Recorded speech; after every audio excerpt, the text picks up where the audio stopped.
الحمد لله نحمده ونستعينه ونستغفره ونؤمن به ونتوكل عليه ونعوذ بالله من شرور أنفسنا ومن سيئات أعمالنا من يهده الله فلا مضل له ومن يضلل فلا هادي له ونشهد أن لا إله إلا الله وحده لا شريك له ونشهد أن محمدًا عبده ورسوله صلى الله تعالى عليه وعلى آله وأصحابه وبارك وسلم تسليما كثيرا أما بعد فأعوذ بالله من الشيطان الرجيم بسم الله الرحمن الرحيم قل لن يصيبنا إلا ما كتب الله لنا هو مولانا وعلى الله فليتوكل المؤمنون وقال النبي صلى الله عليه وسلم الكيس من دان نفسه وعمل لما بعد الموت وقال النبي صلى الله عليه وسلم من كانت الدنيا همه جعل الله فقره بين عينيه وفرق عليه شمله ولم يأته من الدنيا إلا ما قدر له ومن كانت الآخرة همه جعل الله غناه في قلبه وجمع له شمله وأتته الدنيا وهي راغمة۔ قرآن مجید کی چند آیات اور نبی صلی اللہ علیہ وسلم کی چند حدیثیں پڑھی ہیں۔ اللہ تعالیٰ سے دعا ہے اللہ تعالیٰ صحیح طرح سے بات کہنے کی، سننے کی، سمجھنے کی، اور پھر اللہ ہم سب کو عمل کی توفیق عطا فرمائے۔ میں نے جو حدیث پڑھی، نبی صلی اللہ علیہ وسلم نے ارشاد فرمایا من کانت الآخرۃ ہمہ جعل اللہ غناہ فی قلبہ، جو اپنی اصل فکر آخرت کو بنا لیتا ہے اللہ اس کے دل میں غنا پیدا کر دیتا ہے۔ غنا کسے کہتے ہیں؟ غنی کا لفظ آپ نے سنا ہوگا، عربی میں مالدار کو غنی کہا جاتا ہے، جس کے پاس پیسہ ہو اسے غنی کہتے ہیں، اردو میں مالدار کہتے ہیں۔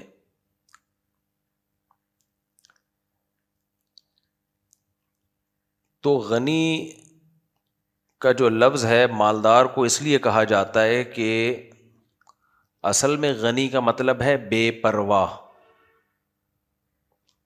ایک لفظ ہوتا ہے لاپرواہ اور ایک ہوتا ہے بے پرواہ، دونوں میں فرق ہے۔ بے پرواہ ہونا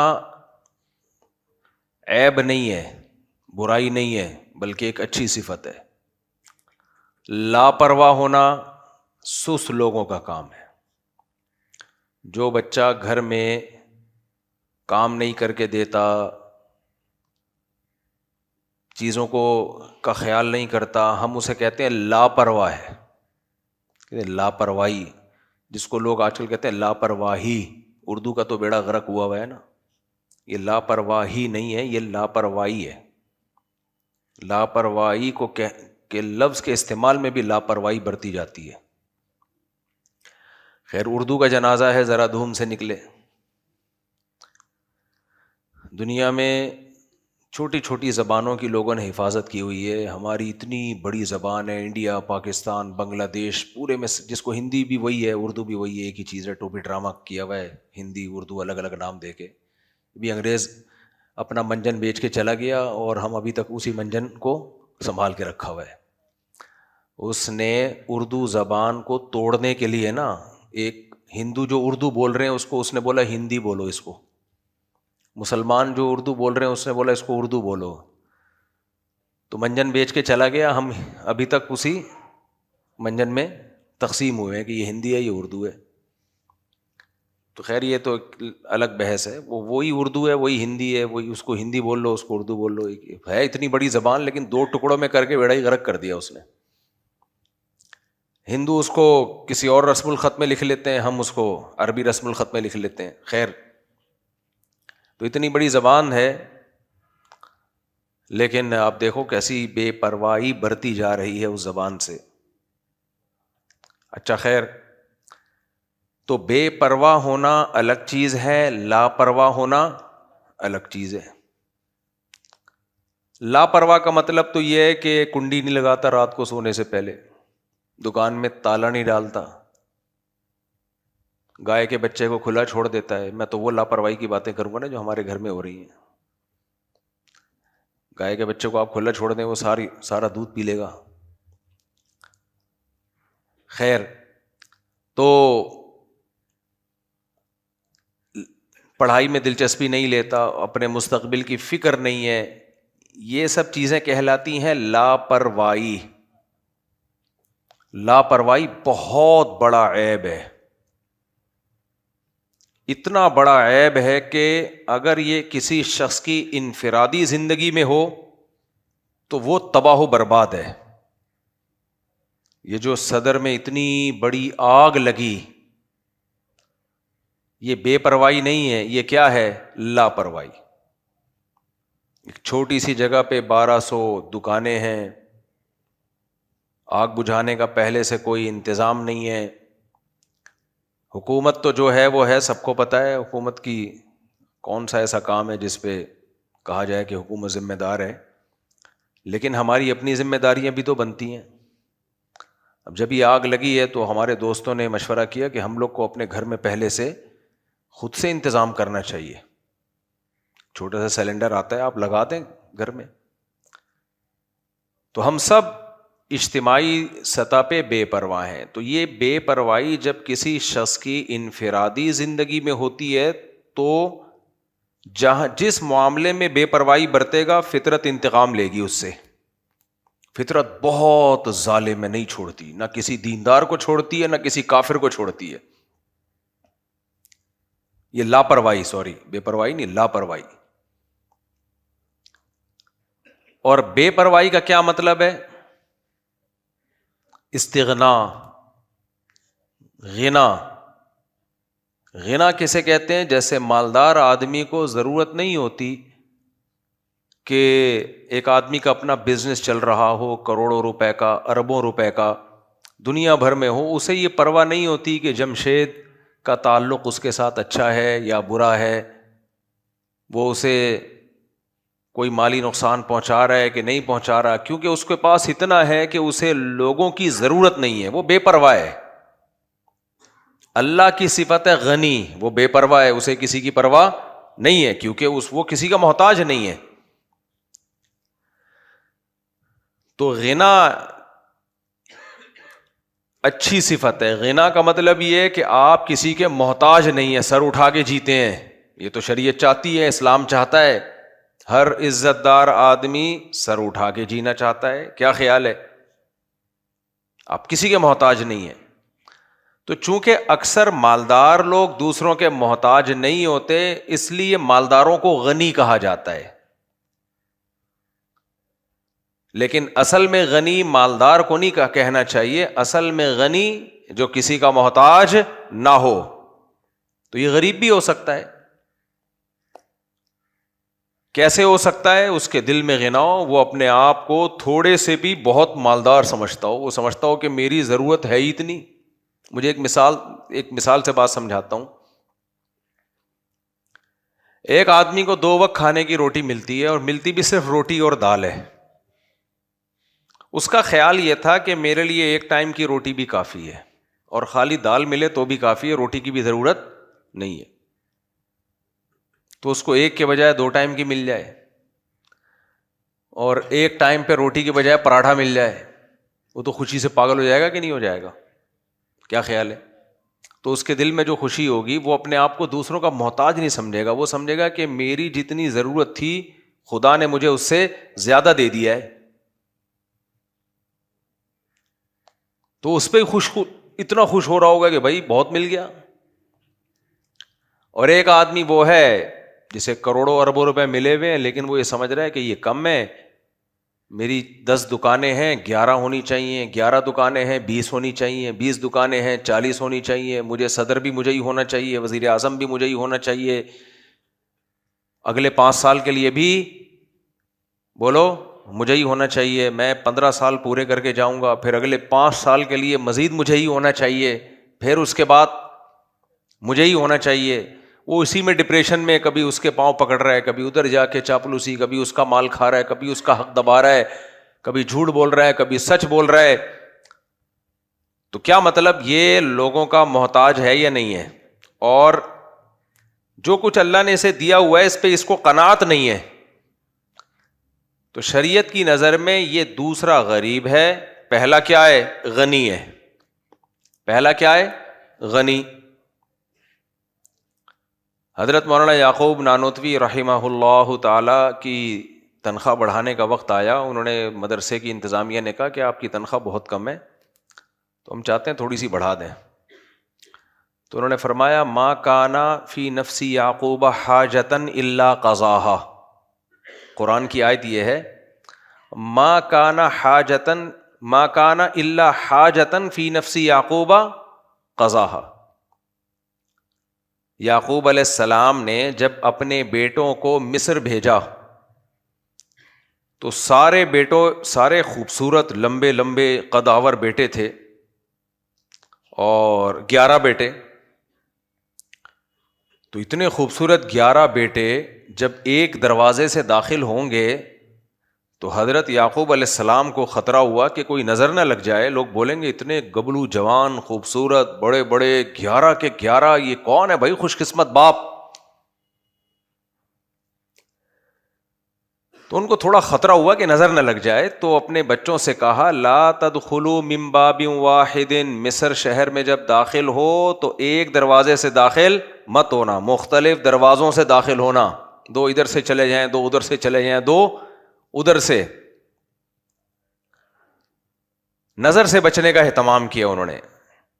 اب چونکہ نظر سے بچنے کا اہتمام صورتاً یہ توکل کے خلاف لگتا ہے دیکھنے میں, کہ آپ اللہ پہ اعتماد نہیں کر رہے, آپ الگ الگ دروازوں سے بھیج رہے ہو.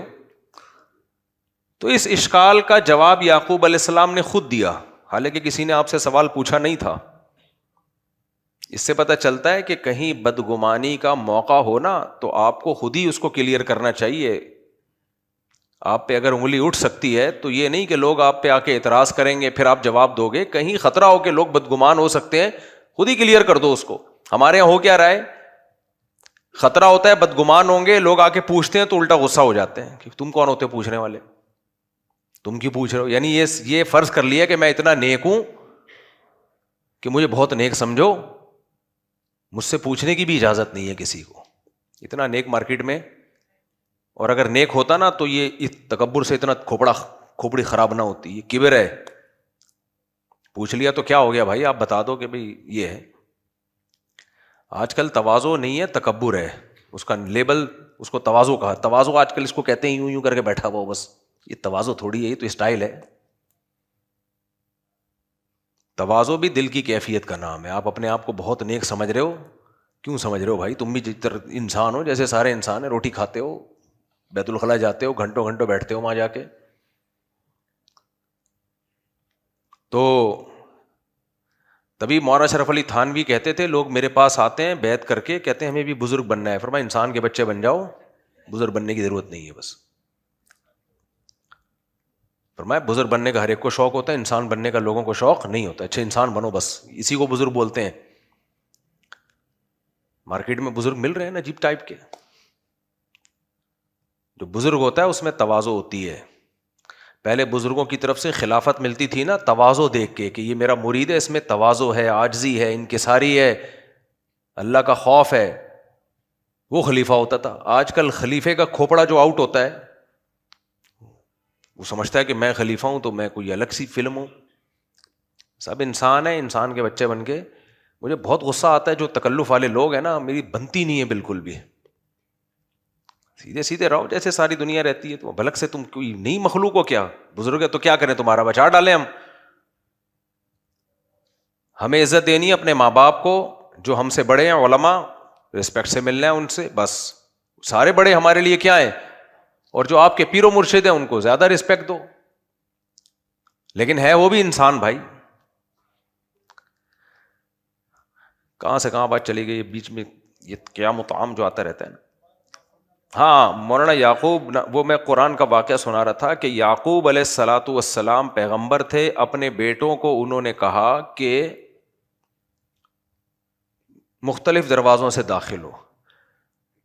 تو ابھی اشکال ہونے لگا، آپ اللہ کے پیغمبر ہو کہ بھی اللہ پہ توکل نہیں کر رہے، نظر سے بچنے کا اہتمام کر رہے ہو. بھائی نقصان ہونا ہوگا تو ویسے ہی ہو جائے گا، نہیں ہونا ہوگا تو نہیں ہوگا.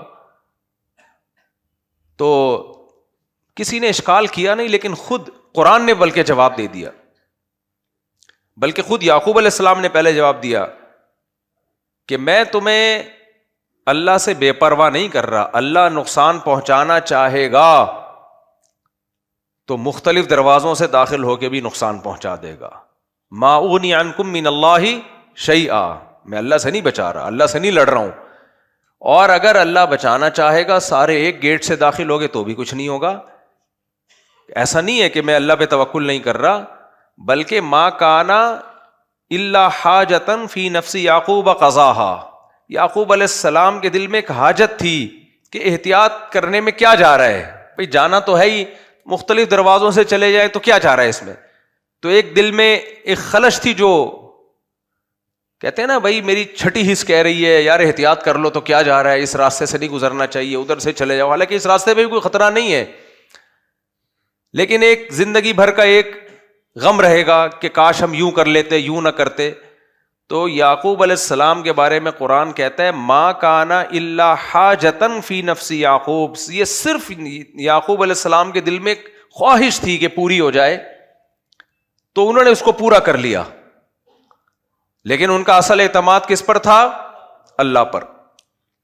تو قرآن کی آیت یاد رہے گی، ما کان الا حاجتن فی نفس یعقوب قضاها، یہ محض ایک احتیاطی تدبیر تھی جو دل میں ایک خیال پیدا ہوا، انہوں نے کہا ایک خیال ہے اس کو پورا کر لو تاکہ دل کیا ہو جائے، مطمئن ہو جائے. تو یہ محض ایک حاجت تھی یعقوب علیہ السلام کے دل میں جس کو انہوں نے پورا کر لیا، بس اس سے زیادہ اس کی حیثیت کچھ نہیں تھی. تو مولانا یعقوب نانوتوی کے مدرسے نے ان کو کہا ہم آپ کی تنخواہ بڑھانا چاہتے ہیں، شاید آپ کی ضرورتیں پوری نہیں ہو رہی. تو انہوں نے جواب میں قرآن کی آیت پڑھی، ما کانا فی نفسی یعقوب حاجتن الا قضاها، یعنی قرآن کی آیت نہیں پڑھی، اس جیسے الفاظ کہے.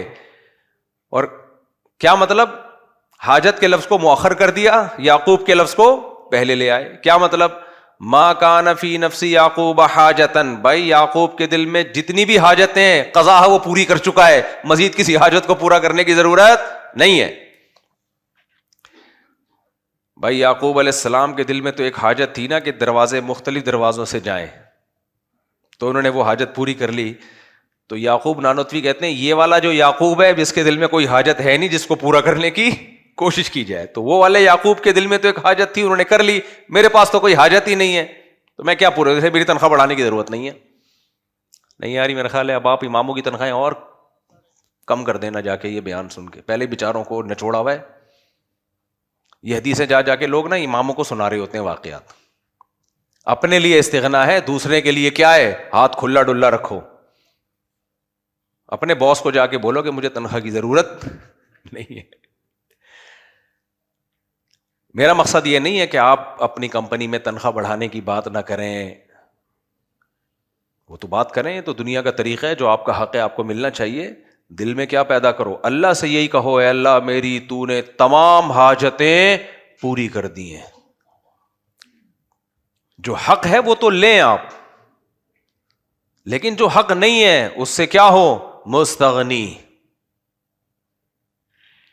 آپ کہیں جاب کرتے ہیں وہاں تو تنخواہ بڑھوائیں، آپ میں کام کر رہا ہوں تو میری تنخواہ بڑھائی جائے، جو بھی دنیا میں ایک طریقہ ہوتا ہے.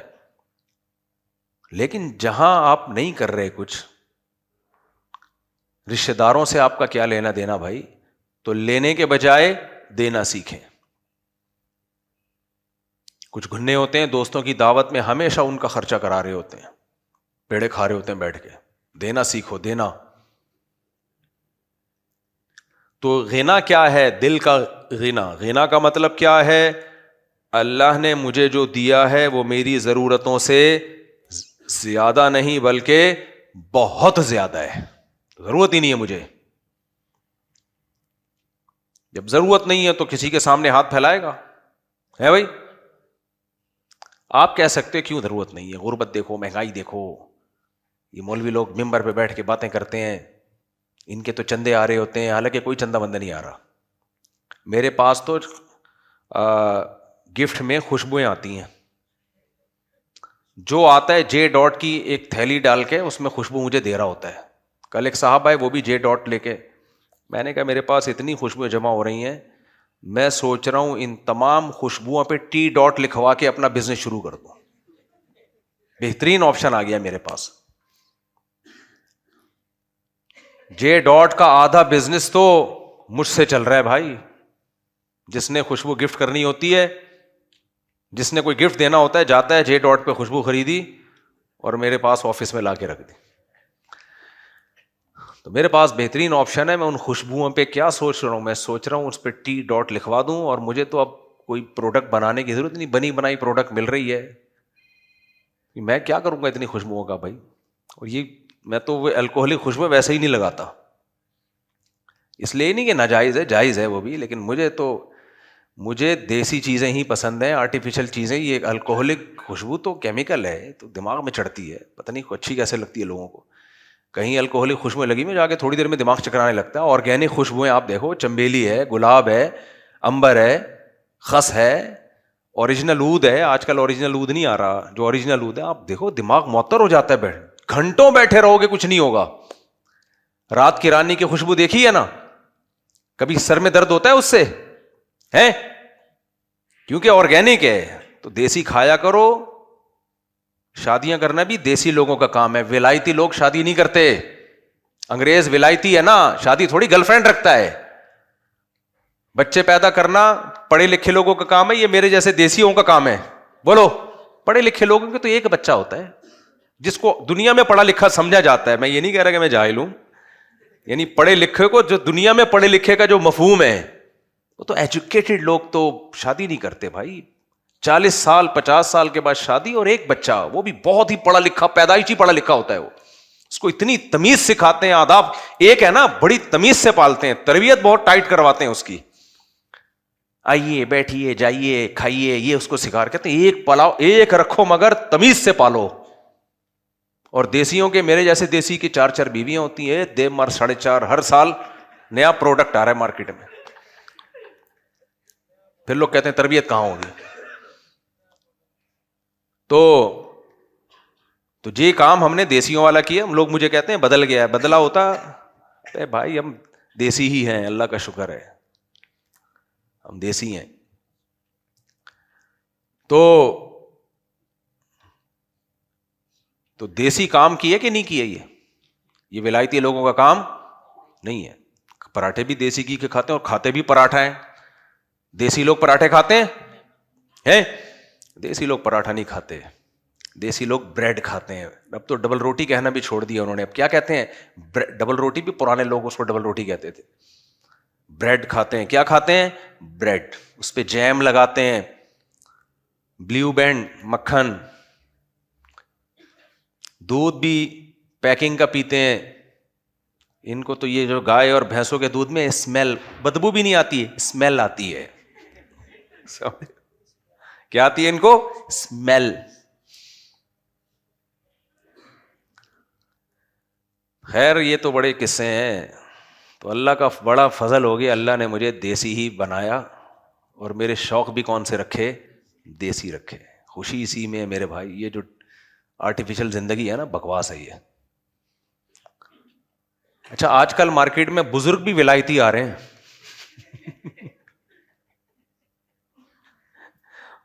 دیسی بزرگ تو تواضع ہوتی ہے اس میں یار، بیچارہ چلتا ہے پھرتا ہے بیٹھتا ہے. اب جو مارکیٹ میں بزرگ آ رہے ہیں، چند بڑے بزرگوں کو چھوڑ کے، میں کون، میری کیا اوقات، لیکن جو 2 نمبر ہی ہیں وہ لوگ ان کو 1 نمبر سمجھ رہے ہوتے ہیں.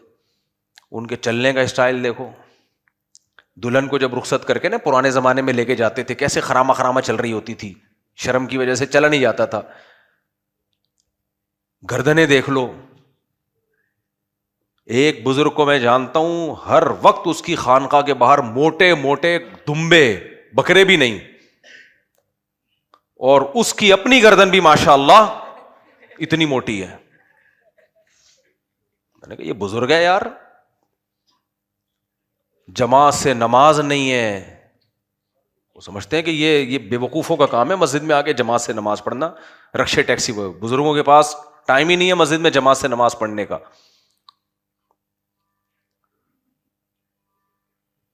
کھائے جا رہے ہیں, لنگر چل رہے ہیں صبح و شام. ان کے مریدوں کی گردنیں بھی اتنی کولیسٹرول کے ڈبے بن چکے ہیں. یہ اسلام ہے یار. مجھے پھر غصہ آتا ہے کہ تم جو مرضی کرو بھائی, دنیا میں کھا رہے ہیں نا, اسلام کا لیبل تو مت لگاؤ اس کے اوپر. اسلام میں کھانا عبادت نہیں ہے, روزہ عبادت ہے. کھانے کو تو اسلام پسند ہی نہیں کرتا. حضرت شیخ الحدیث مولانا زکریا رحمۃ اللہ علیہ ایک مجلس میں بیٹھے ہوئے تھے, کھانا چل رہا تھا تو بحث چل پڑی کہ حضرت کھانے کے بعد میٹھا کھانا سنت ہے یا نہیں ہے. سب علماء میں بحث ہو گئی. حضرت شیخ الحدیث خاموش بیٹھے ہوئے تھے. کسی نے پوچھا حضرت آپ اتنے بڑے حدیث کے ماہر ہیں, آپ بتائیں. انہوں نے فرمایا پہلے یہ تو پوچھو کھانا کھانا بھی سنت ہے یا نہیں ہے. فاقے کرنا سنت ہے,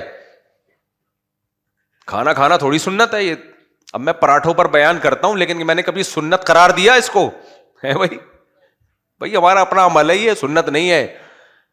سنت تو فاقے کرنا ہے, بھوکا رہنا سنت ہے. کھانا تو شدید ضرورت میں, جب شدید بھوک لگے, آپ کا گزارا نہیں ہو رہا, تو بھی حدیث میں آتا ہے معدے کے 3 حصے کرو. ایک حصہ کھانا, ایک ہوا کے لیے بھی چھوڑو, اور ایک پانی کے لیے چھوڑو. ہم پھول بھرتے ہیں, سانس لینا مشکل ہوتا ہے, پھیپڑے پریشان ہوتے ہیں, پھول کے جائیں کہاں, ہم جگہ ہی نہیں مل رہی ہوتی. پھر اس پہ پانی تو دور کی بات, کولڈ ڈرنک چڑھا رہے ہوتے ہیں. کولڈ ڈرنک چڑھا, میں تو کہتا ہوں اب تک مرے نہیں ہے, اس پہ اللہ کا شکر ادا کرو. لوگ کہہ رہے ہوتے ہیں 60 سال میں مر گیا, 50 سال میں مر گیا, اتنی جلدی مر گیا. میں کہتا ہوں بھائی بہت دیر سے مرا ہے. جو لائف اسٹائل ہے نا اس حساب سے بہت جی گیا. یہ تو فطرت نے بچایا اس کو کہ یار شاید کچھ توبہ کر لے. میں تو مرنے کا ارادہ ہے لیکن ہم تجھے اللہ مہلت دیتا ہے نا. کھا کیا رہے ہیں ابھی, کیا چھوڑو, میں کیا بیان لے کے بیٹھ جاؤں. یہ سب اسلام, اور اس کو لیبل کیا ہے, کنڈے, اس میں کیا کھلایا جاتا. مجھے یاد ہے بچپن میں ہم کہیں گئے تو ہمارے دوست لگے کہ کنڈوں کی دعوت ہے. ہمیں کیا پتا تھا کنڈے کیا ہوتے ہیں, ہم تو نگل لیے. بیٹھے تو پتہ نہیں وہ امام حسین کے کنڈے تھے کس کے, مجھے تو نہیں اب یاد رہا. وہ ایسے تافتان اتنی بھاری بھاری, پھر محرم کے حلیم, پھر ربیع الاول کی, یہ اسلام چل رہا ہے ہمارا. محرم میں کھانے کے الگ چیزیں پھوڑی جاتی ہیں, سبیلیں پھوڑی جاتی ہیں, شربت پی جاتے ہیں. امام حسین بھوکے پیاسے شہید ہو گئے اور ہم محرم میں کیا کر رہے ہیں, خوب پی پی کے اور موٹے ہوتے جا رہے ہیں. یہ غم منانے کا کون سا طریقہ ہے بھائی. ربیع الاول میں نبی صلی اللہ علیہ وسلم کی اگر پیدائش ہوئی ہے تو نبی کی تعلیمات کو فالو کیا جائے گا نا. آپ پیر کے دن پیدا ہوئے, آپ نے پیر کے دن روزہ رکھا, بتا دیا کہ میرے دن کو منایا نہیں جائے گا کیونکہ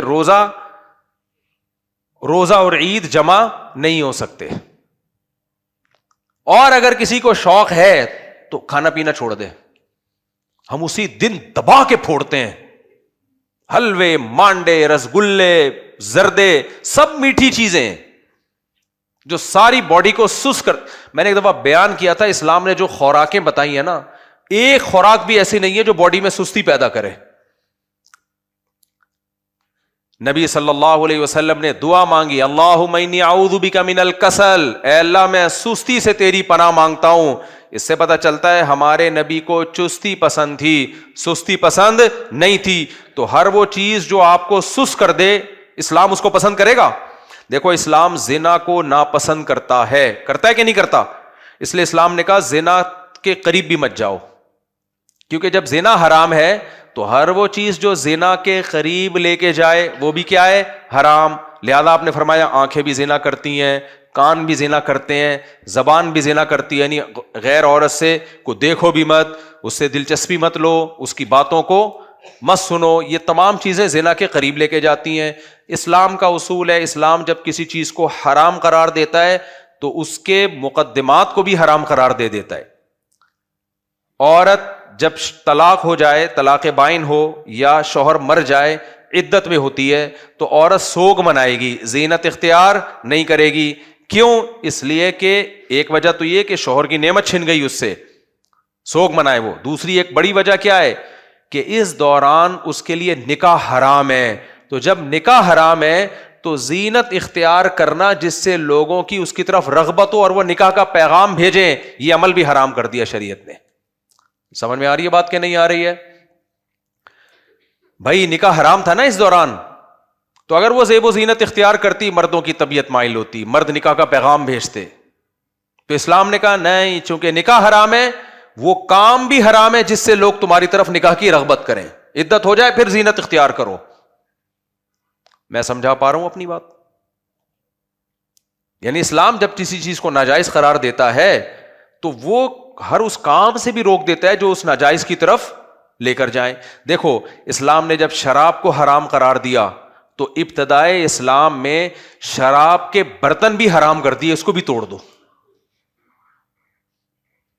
کیوں توڑ دو بھائی؟ وہ برتن تو وہی ہے نا، برتن میں شراب بنتی تھی، مخصوص برتن ہوتے تھے، تو اس برتن کو دیکھ دیکھ کے شراب کی یاد آئے گی، تو حکم دیا کہ یہ برتن بھی کیا کرو، اس کو بھی توڑو. حالانکہ اس برتن میں پانی رکھا جا سکتا تھا، کھجوریں رکھی جا سکتی تھی. برتن تو حرام نہیں ہوتا نا، کیا خیال ہے بھائی؟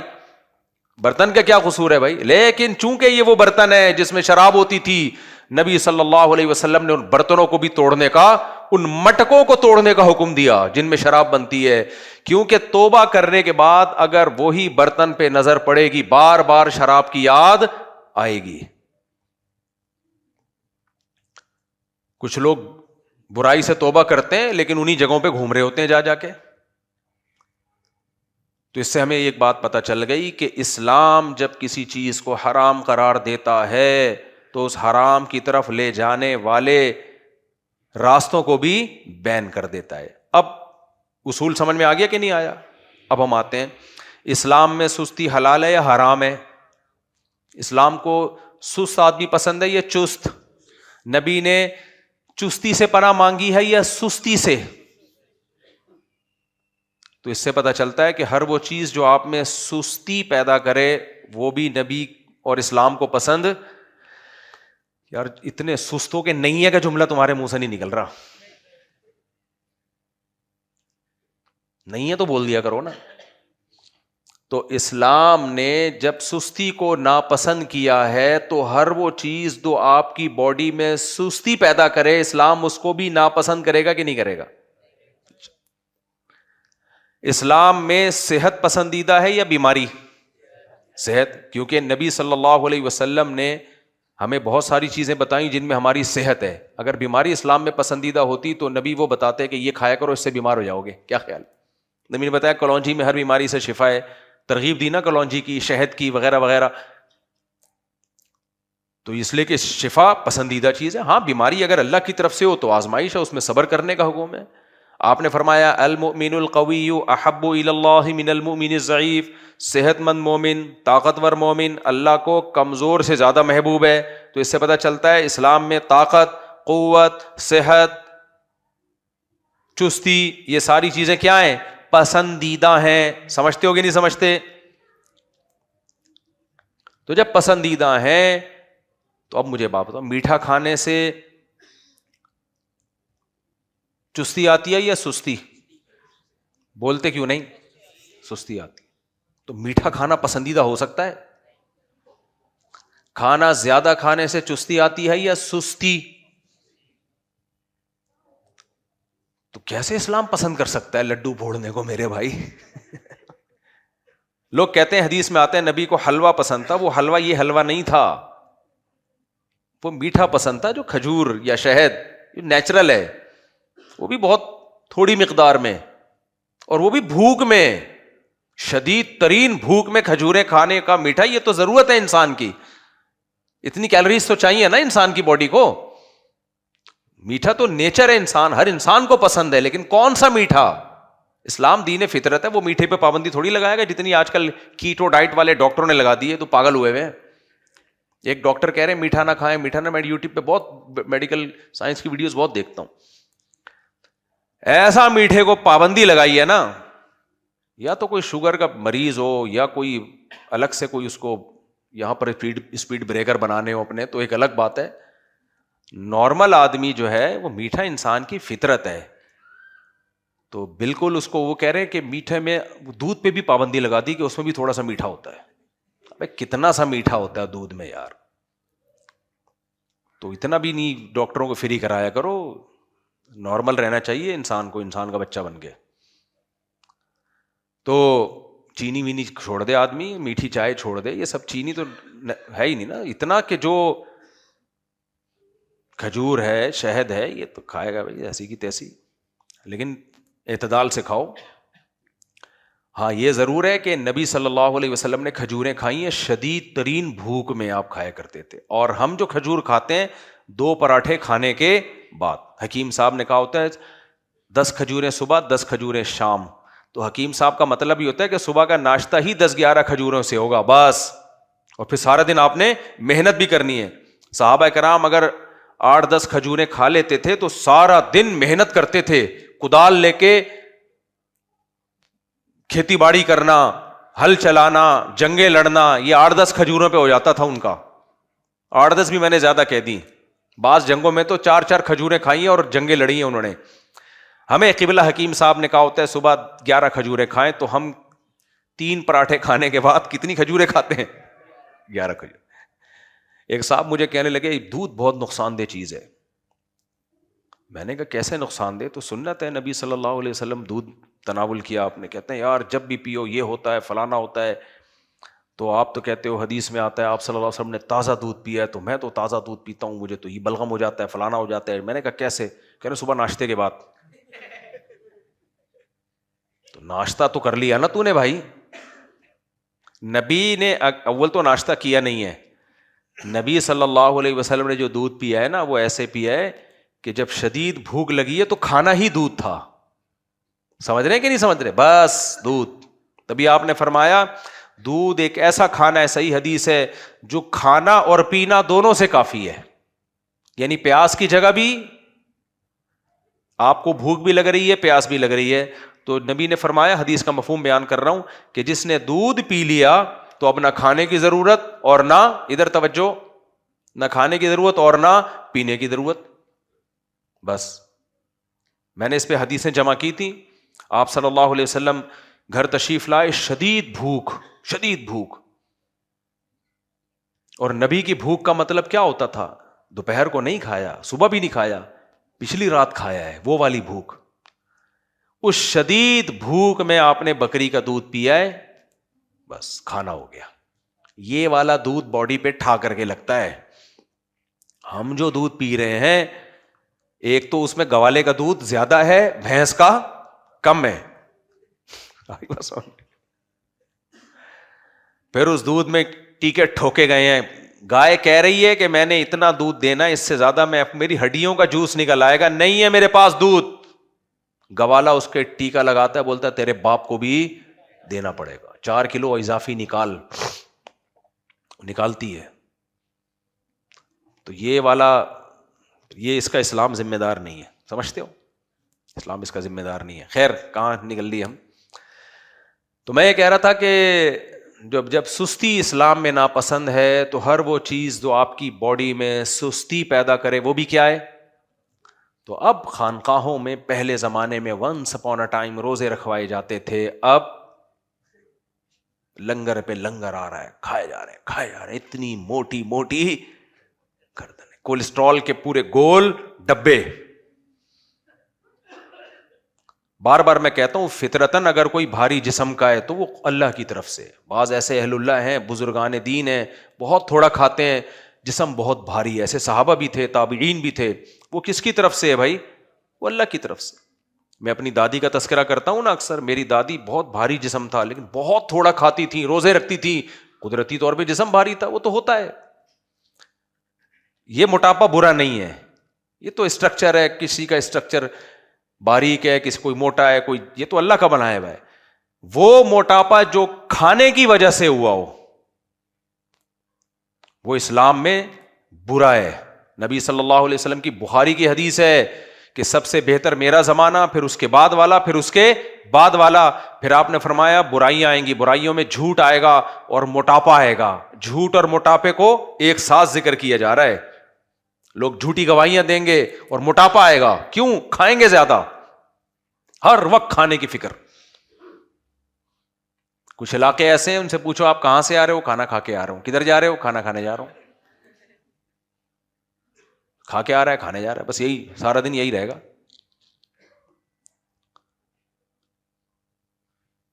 تو وہ میں بتا رہا تھا، خانقاہ ان کے پیر صاحب ماشاء اللہ گول، جماعت سے نماز کی توفیق نہیں، بکرے دمبے پھوڑتے رہتے ہیں بیٹھ کے.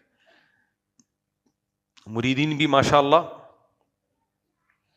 سر اور گردن کا فرق ختم، پتہ ہی نہیں چل رہا گردن کہاں ختم ہو رہی ہے اور کھوپڑی کہاں سے شروع ہو رہی ہے، پتہ ہی نہیں چل رہا.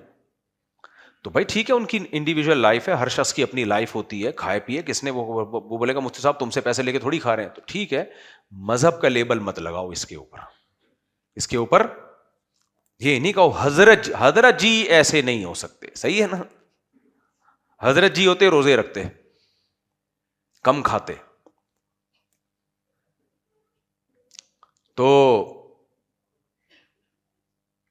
نبی صلی اللہ علیہ وسلم کی خوراکیں میں جلدی سے بتا کے پھر میں اپنے اصل ٹاپک کی طرف آتا ہوں. ہمارے نبی نے گندم کے بجائے کیا کھایا ہے؟ جو. بتاؤ گندم سے، جو سے موٹاپا آتا ہے یا گندم سے؟ گندم سے آتا ہے.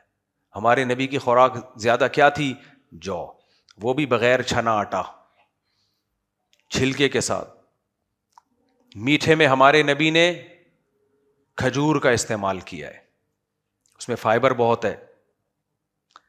اور ہمارے نبی صلی اللہ علیہ وسلم کی جو علامتیں پچھلی کتابوں میں لکھی ہوئی ہیں کہ وہ پیغمبر ہوں گے، ان میں ایک علامت یہ بھی گوشت کھانے والے، ویجیٹیرین نہیں ہوں گے. کیا ہوں گے؟ گوشت. تو گوشت کھانا بھی ایک طرح سے ہمارے مذہب کا حصہ ہے. شکر ہے ہم ڈاکٹروں کی باتوں میں، اب تو ڈاکٹر بھی آ گئے گوشت کھایا کرو، ورنہ ہمیں بچپن میں یاد ہے ڈاکٹر مجھے مشورہ دیتے تھے گوشت مت کھاؤ، ویجیٹیرین بنو.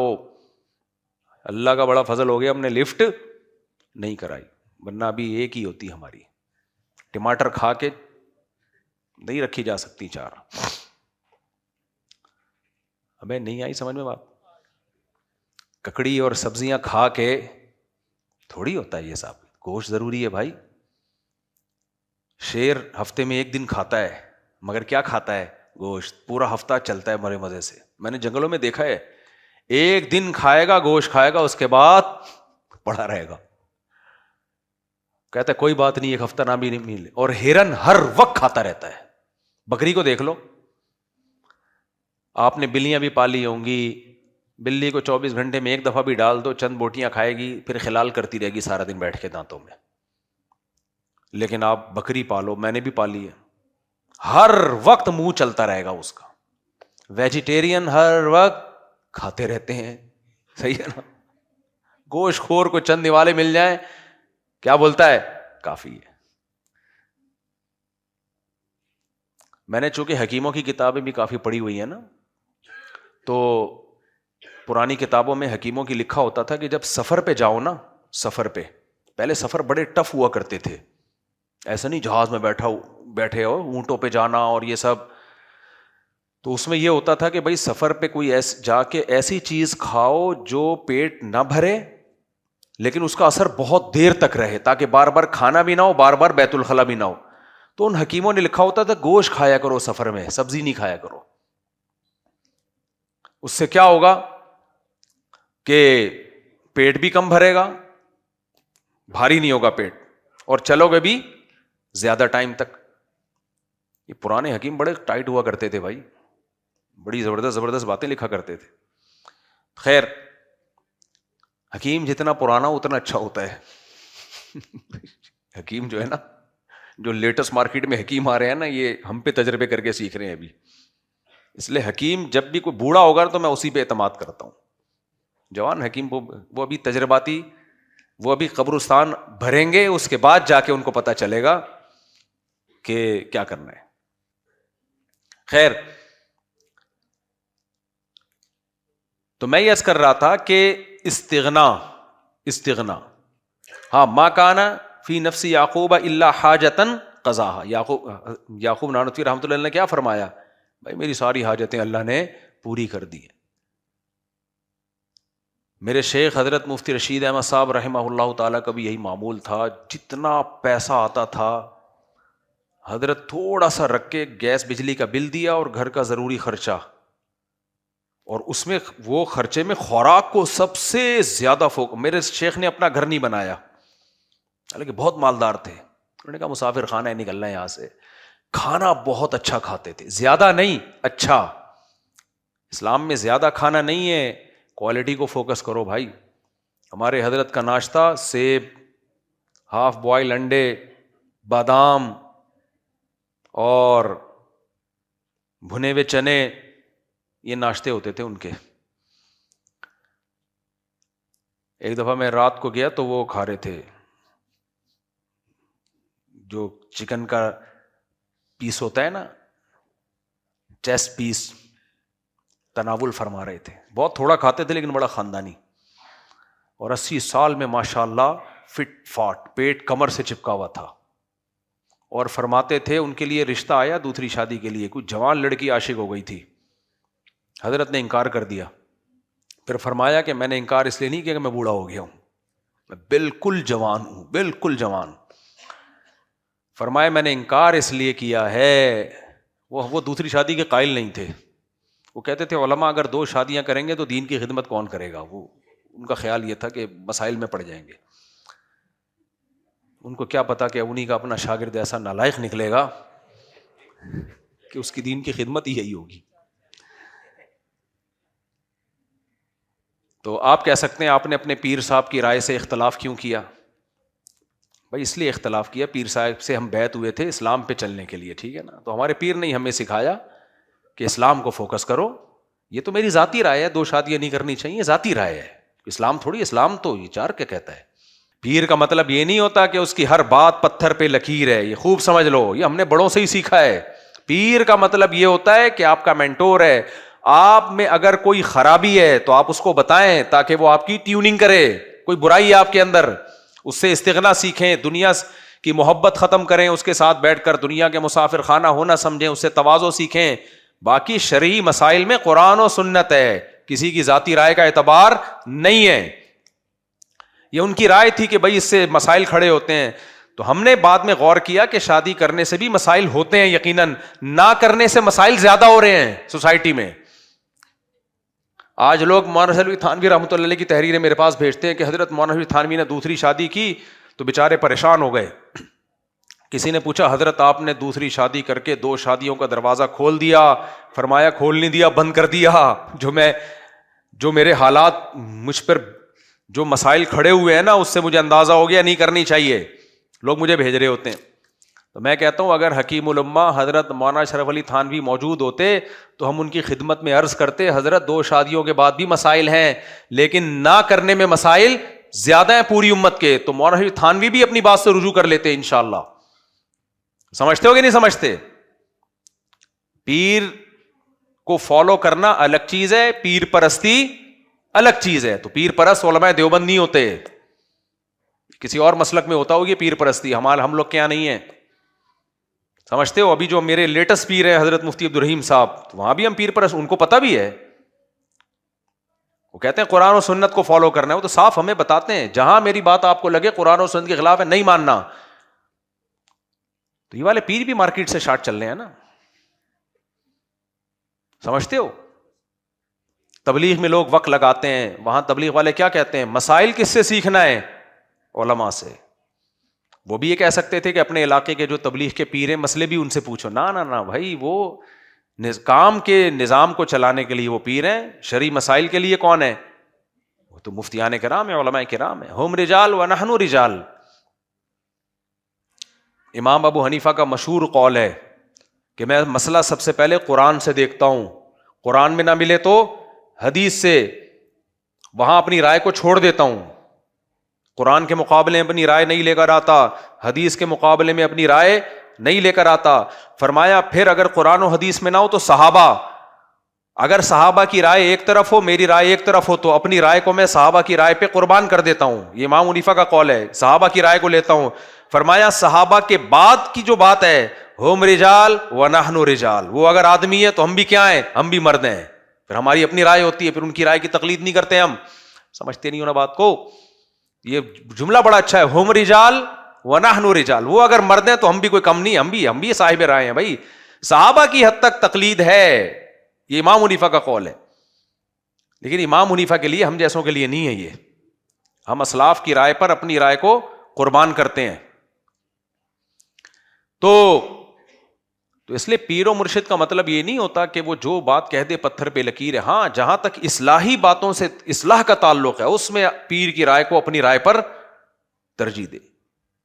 یعنی آپ کی اصلاح کا تعلق ہے, پیر اگر کہہ رہا ہے آپ نے یہ کام کرنا ہے تو پھر آپ نے کرنا ہے, چاہے آپ کی سمجھ میں آئے یا نہ آئے. جہاں تک شریعت کا تعلق ہے حلال و حرام کا, اس میں تو شریعت ہے, اس میں پیر بھی پابند ہے اس شریعت کا.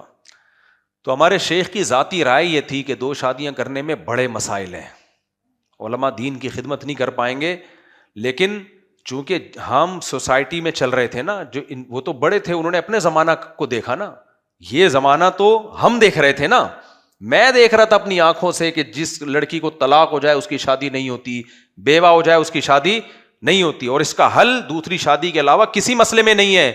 تو اس لیے اس مسئلے میں ہم نے اپنے شیخ کی بات سے اختلاف کیا. کہا حضرت کو نہیں پتا کہ حالات کس طرف جا رہے ہیں, تو وہ تو انڈیویجول شخص کی رائے کو دیکھ کے عمل کو دیکھ رہے ہیں نا, کہ وہ 2 کرے گا تو پھنس جائے گا. تو وہ تو پھنس رہا ہے, لیکن قوم کو بچا بھی تو رہا ہے. ایک عورت کو زنا سے بچا رہا ہے, اس کو ٹھکانہ دے رہا ہے. اگر نہیں کرتا تو کہاں جاتی وہ. میں تو جب کر رہا تھا تو میں کہتا تھا بھائی ٹھیک ہے, پھر اس کا حل بتاؤ سوسائٹی میں, اس کا حل کیا ہے. تو اس لیے ہمارا تو اطمینان ہو ہم نے کہ کرنے کا کام ہے خاندانی. اور مجھے امید ہے آخرت میں اپنے شیخ سے ملاقات ہوگی تو پیٹھ تھپکیں گے, بولیں گے صحیح کام کر گیا, ایک ہی کام تو نے ڈھنگا کیا ہے, ایک ہی کام کیا ہے. تو مکھی پہ مکھی نہیں بٹھانی, اندھی تقلید نہیں ہے کسی کی بھی. خیر, تو اب ہمارے شیخ کا عمل کیا تھا, جتنی آمدن آ رہی ہے تھوڑی سی رکھی, باقی ساری فی سبیل اللہ, فی سبیل اللہ. یہ ہے استغنا. اٹ از کالڈ, بولو, استغنا. غنا جسے کہتے ہیں, بے پرواہی, کسی کی پرواہ نہیں ہے بھائی. میرے پاس اللہ کا دیا بہت کچھ ہے, کسی کے سامنے ہاتھ نہیں پھیلانا, کسی کے سامنے اپنی حاجت کو ظاہر نہیں کرنا. میں اپنے حضرت ہی کا ملفوظ سناتا ہوں نا. مدرسے میں تنخواہ بہت تھوڑی تھی, دارالعلوم کرنگی کے شیخ الحدیث تھے. تو حضرت کی اہلیہ بیمار ہوئی, حضرت اپنی اہلیہ کو ڈاکٹر کے پاس لے گئے. ڈاکٹر نے کہا ان کے لیے پھل فروٹ بہت ضروری ہے, وائٹامنس کی کمی ہے, پھل فروٹ کھلائیں. حضرت فرماتے ہیں ہماری تو تنخواہ اتنی تھی نہیں کہ ہم پھل فروٹ خرید لیتے, روٹی پہ سیٹ ہوئے تھے. حضرت فرماتے ہیں روز دال. اچھا, ہمیں بھی آخر عمر میں یہ حالات بتا رہے ہیں جب اللہ نے مال بہت دے دیا تھا, اور بتا اس لیے رہتے, فرماتے ہیں کہ مجھے ڈر لگتا ہے ناشکری نہ ہو جائے, کیونکہ اس زمانے میں اپنے آپ کو بہت مالدار سمجھا کرتا تھا. لیکن کہا بتا اس لیے رہا ہوں تاکہ آپ لوگوں کی تربیت ہو, اس لیے بتا رہا ہوں, ورنہ یہ بتاتا بھی نہیں کہ دال کھاتے تھے تو بہت بڑی نعمت ہے دال, کوئی ہلکی چیز ہے کیا. بنی اسرائیل نے اللہ سے دال مانگی تھی, اللہ میاں نے اس کو عذاب دیا تھا کہ کمبختو تم دال کے لائق بھی نہیں ہو. تو حضرت فرماتے ہیں اپنی اہلیہ کو میں لے کر گیا ڈاکٹر کے پاس. ڈاکٹر نے بولا ان کو پھل کھلائیں. فرماتے ہیں ہماری جیب میں پھلوں کے پیسے تھے ہی نہیں, تنخواہ اتنی تھی نہیں کہ پھل کھلا سکیں. تو کہتے ہیں کہ میں نے یہ نہیں سوچا کہ, اب میں بتا رہا ہوں استغنا کسے کہتے ہیں, کہ ہاں یہ دن دیکھنا پڑ رہا ہے, پیسے ہی نہیں ہیں, چلو اب کسی سے ادھار پکڑیں, کسی سے بات کر کے دیکھیں, محلے میں کسی سیٹ سے کہ یار میں بخاری پڑھاتا ہوں مدرسے میں دارالعلوم کرنگی میں, اور مقام کتنا بڑا, حضرت مفتی تقی صاحب, حضرت مفتی رفیع عثمانی صاحب کے استاذ ہیں بھائی, اتنے بڑے علماء کے استاذ. تو دل میں خیال آنا چاہیے تھا نا. یا ڈاکٹر صاحب سے کہتے ہیں ڈاکٹر صاحب ایسا ہے کہ آپ نے مشورہ تو دے دیا سیب اور انار انگور کا, تو آپ کے پاس کچھ ایسے پیسے بھی تو آتے ہوں گے نا, فری پکڑ کے لوگ دے کے جاتے ہوں گے کہ کوئی غریب آدمی آئے تو اس کو ہماری طرف سے یہ دوا فری میں دے دینا. نا نا نا نا, فرماتے ہیں نہ میرے دل میں یہ خیال آیا کہ کسی سے پیسے مانگوں, نہ یہ خیال آیا کہ میرے پاس پیسے ہی نہیں ہیں. میرے دل میں یہ خیال آیا نہ ڈاکٹر سے بدگمان ہوا بھائی، وہ جو میڈیکل کالج میڈیکل سائنس کی کتابوں میں اس نے پڑھا ہے اس میں تو یہ لکھا ہوا ہے یہ بھی کھانا چاہیے، اس میں تو یہاں تک یہ جائیدادیں کھانی چاہیے. تو میں نے سوچا کہ ڈاکٹر اپنے علم کے حساب سے صحیح بات کر رہے ہیں، لیکن اگر میری ضرورت پھل فروٹ ہوتے، میری اور میری اہلیہ کی ضرورت، تو اللہ پھلوں کے پیسے دیتا. نہیں دیے، اس کا مطلب ہمیں بالکل وائٹامنس کی ضرورت نہیں ہے. میں سمجھا پا رہا ہوں اپنی بات؟ ہمیں کسی قسم کے وٹامن کی ضرورت، اللہ ہماری ساری ضرورتیں دال روٹی سے پوری کرے گا. تو دال کا میں بتا رہا تھا، حضرت نے فرمایا کہ ایک دفعہ ہمارے گھر مہمان آیا تو ہم نے دال رکھ دی. تو کہتا ہے میں جب بھی آیا ہوں آپ کے یہاں دال پکی ہوئی ہوتی ہے. فرماتے ہیں اس کے بتانے پہ ہمیں یاد آیا کہ ہم کئی ہفتوں سے کیا کھا رہے ہیں؟ دال. ورنہ یہ توجہ بھی نہیں تھی. اس کے بتانے پہ. آپ مہمان بھی بڑا نالائق. ایسے مہمان اکثر سسرال والے ہوا کرتے ہیں، ورنہ عام آدمی میں یہ جذبہ نہیں ہوتا، اتنی ہمت نہیں ہوتی. جو سسرالی نیچ قسم کے سسرالی ہوتے ہیں نا، وہ جب بھی داماد کے گھر جاتے ہیں فریج کھول کھول کے دیکھتے ہیں کہ اندر کیا رکھا، دیگچی کا ڈھکن ہٹائیں گے دودھ ہے کہ نہیں ہے. یہ ہوتے ہیں لو لیول کے سسرالی. تمیز کا سسرالی آئے گا، بیٹھ جائے گا آرام سے، جو پلا دیا پیے گا، نہیں ہوگا کوئی بات نہیں یار. تو حضرت فرماتے ہیں ہم نے سوچا کہ ڈاکٹر نے اپنے علم کے لحاظ سے بات کی ہے، اگر اللہ نے ہمیں ہماری پھلوں کی ضرورت ہوتی تو اللہ ہمیں پھل کے پیسے دیتا، نہیں دیے تو ضرورت نہیں ہے. چلو بھائی. لیکن حضرت کی اہلیہ بھی توکل والی تھی نا. آج کی خواتین ہوتی گھر جانے کے بجائے سیدھا کورٹ، اور جج بیٹھا ہوا ہوتا، وہ بیٹھا ہی دوسروں کی بیویوں کو طلاقیں دینے کے سلسلے میں ہے وہاں پہ. جی جج صاحب مجھے مینٹلی ٹارچر کیا جا رہا ہے، میرا میاں مجھے پھل نہیں کھلا سکتا، مجھے خلا چاہیے. ججوں نے بھی قرآن کی آیتیں رٹا لگا کے یاد کی ہوئی ہیں. وَإِنْ خِفْتُمْ اللہ یقیما حدود اللہ، اگر حدود اللہ پہ قائم نہیں رہ سکتے تو تنسیخ نکاح جائز ہے. تو حدود اللہ نہیں، پھل کے پیسے نہیں ہیں، حدود اللہ پہ قائم کہاں رہ سکتے ہیں؟ اس سے آپس میں کیا ہوگی؟ چپکلس ہوگی. میاں بیوی کا رشتہ ہماری عدالتوں نے گرل فرینڈ بوائے فرینڈ سے بھی زیادہ کمزور بنا دیا ہے. یہ تبھی میں چیخ چیخ کے تھک گیا ہوں. یہ خلا ولا نہیں ہوتا عدالتوں میں جو چل رہا ہے، یہ حرام خوری ہے.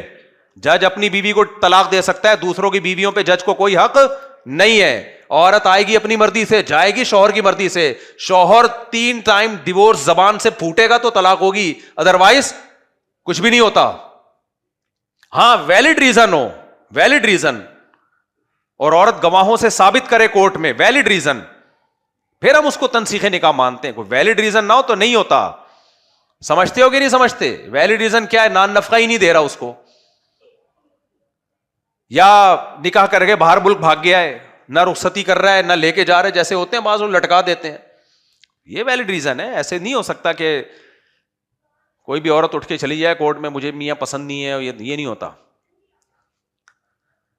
اس پہ تو میں ججوں سے بحث کر چکا ہوں. مگر خدا کے لیے تم لوگ پہلے ہی تمہارے اعمال پتہ نہیں اتنے اچھے ہیں نہیں ہیں، کیوں اپنے لیے جہنم کی آگ خرید رہے ہو یار؟ وکیلوں کو میں سمجھاتا رہتا ہوں، کیونکہ تم نے اگر اس کو خلا دلایا، وہ جہاں شادی کرے گی وہ زنا ہوگا. کسی کی بیوی سے اسلام میں نکاح جائز نہیں ہے، حرام کاری ہے، وہ زنا ہے. تو حضرت کی اہلیہ بھی توکل والی تھی. انہوں نے کہا بھائی ٹھیک ہے، اللہ نے میرے میاں کو پیسے دیے. تو یہ بھی نہیں کہ چلو بیگم اب دونوں مل کے جاب کرتے ہیں. یہ بھی آج کل ایک لبرل لوگوں میں بڑی مصیبت آ گئی. اکیلے میں گزارا نہیں ہوتا، اکیلے میں گزارا نہیں ہوتا. دونوں کو بھائی دیکھیں مہنگائی ہے، دونوں مل کے ایکچولی جب اسٹرگل کریں گے، انگلش میں ٹھش پش بھی لگا رہے ہوتے ہیں یہ ساتھ میں نا، ایکچولی دونوں مل کے جب اسٹرگل کریں گے تو پھر سوسائٹی میں ہم اچھے طریقے سے سروائیو کر سکتے ہیں. میرے دوستوں کو میرے حالات بتائیں، لوگ کہتے ہیں مولوی بڑا کما رہا ہے نا پیسے، اس لیے ایسی بڑی بڑی باتیں کر رہا ہے کہ گھر والوں کو جاب مت کراؤ. بھائی میرے حالات میرے دوستوں کو پتہ ہے کہ میں نے کن حالات میں بھی اپنے گھر والوں کو جاب نہیں کرنے دی. 3 بیگمات میں نے رکھی ہیں اتنی تھوڑی تنخواہ میں کہ آپ کو بتاؤں آپ بے ہوش ہو جاؤ یہاں پہ، اتنی تھوڑی تنخواہ میں. اور بچے بھی اس وقت میرے 10 یا 11 تو تھے. گھر والوں نے کہا ہمیں پڑھانے کے لیے جاب کر رہے تھے. میں نے کہا نو، بیوی گھر کی چار دیواری میں. بس میں پینڈو ہوں, دیسی ہوں, جو مرضی بول لو, ہمیں یہ لبرل پنے پر لعنت بھیجتا ہوں 100 دفعہ. یہ ماڈرنزم جو آپ لوگ جس کو فالو کر رہے ہو 100 بار لعنت بھیجتا ہوں. ہم اپنی پرم بچوں کو میں نے وصیت کی ہے, بہو آئے گی گھریلو, جاب والی نہیں آئے گی, بھوک سے مر جانا, جاب نہیں کرنے دوں گا میں. تو ہم تو دیسی ہیں بھائی, پینڈو سمجھو آپ ہمیں. میرا خیال ہے نہیں آ رہی سمجھ بات. نہیں, ہماری پرمپرا ہی نہیں ہے کہ عورتیں جاب کریں. میں حلال حرام کی بات نہیں کر رہا کہ عورت کا جاب کرنا حرام ہے, یہ میں فتویٰ تو دے ہی نہیں رہا. جائز ہے, پردے میں جاتی ہے, جائز ہے. ہماری پرمپرا کیا ہے؟ عورت گھر کی چار دیواری میں. بیٹیوں کو رخصت کرنے سے پہلے بھی بتایا ہے, جاب کی نا, اگر جہاں بھی بیٹیاں دی ہیں نا, ان کو بولا یہ جاب نہیں کرے گی, کہ نسلیں بھی, اور جو نسلوں میں بیٹیاں پیدا ہوں گی وہ بھی جاب نہیں کریں گی. عورت گھر کی چار دیواری کی زینت ہے. ہم انگریز نہیں ہے بھائی. انہوں نے عورت کو گھر سے نکال کے جو حشر ہوا ہے نا, اینڈنگ یہی ہے, سمجھ رہے ہو؟ جو انہوں نے گھروں سے نکالا ہے نا عورتوں کو, انگریزوں نے نکالا نا, اس کا انجام دیکھو. سوسائٹی فوراً تب خراب نہیں ہو جاتی, خراب ہونے میں ٹائم لگتا ہے. تو اینڈنگ وہی ہے جو وہاں ہے. کرنا فی بیوتکن, قرآن کہہ رہا ہے عورتیں گھر میں قرار پکڑیں, یہ قرآن کہہ رہا ہے, تو چھوڑ دو قرآن کو پھر. تو ہم نے تو بھائی بہت تھوڑی آمدن میں بھی گھر والوں نے بولا ہم بھی کرنا, فاقہ ہوگا تو میں بھی شریک ہوں گا فاقے میں. کیا خیال ہے بھائی؟ سوکھی روٹی ہوگی, قہوے میں ڈبو کے کھائیں گے, میں بھی کھاؤں گا. ایسا نہیں ہوگا میں آپ لوگ کو سوکھی روٹی کھلاؤں, باہر جا کے پراٹھے پھوڑ رہا ہوں. اسی میں رہنا ہے تو رہو, نہیں تو پتلی گلی سے نکلو. میرا خیال ہے نہیں آ رہی سمجھ میں بات.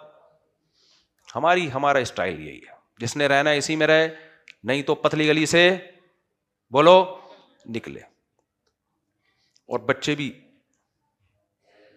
بھائی, اب اس فیس میں تو بچوں کو پڑھا نہیں سکتے, کوئی بات نہیں پڑھائیں گے.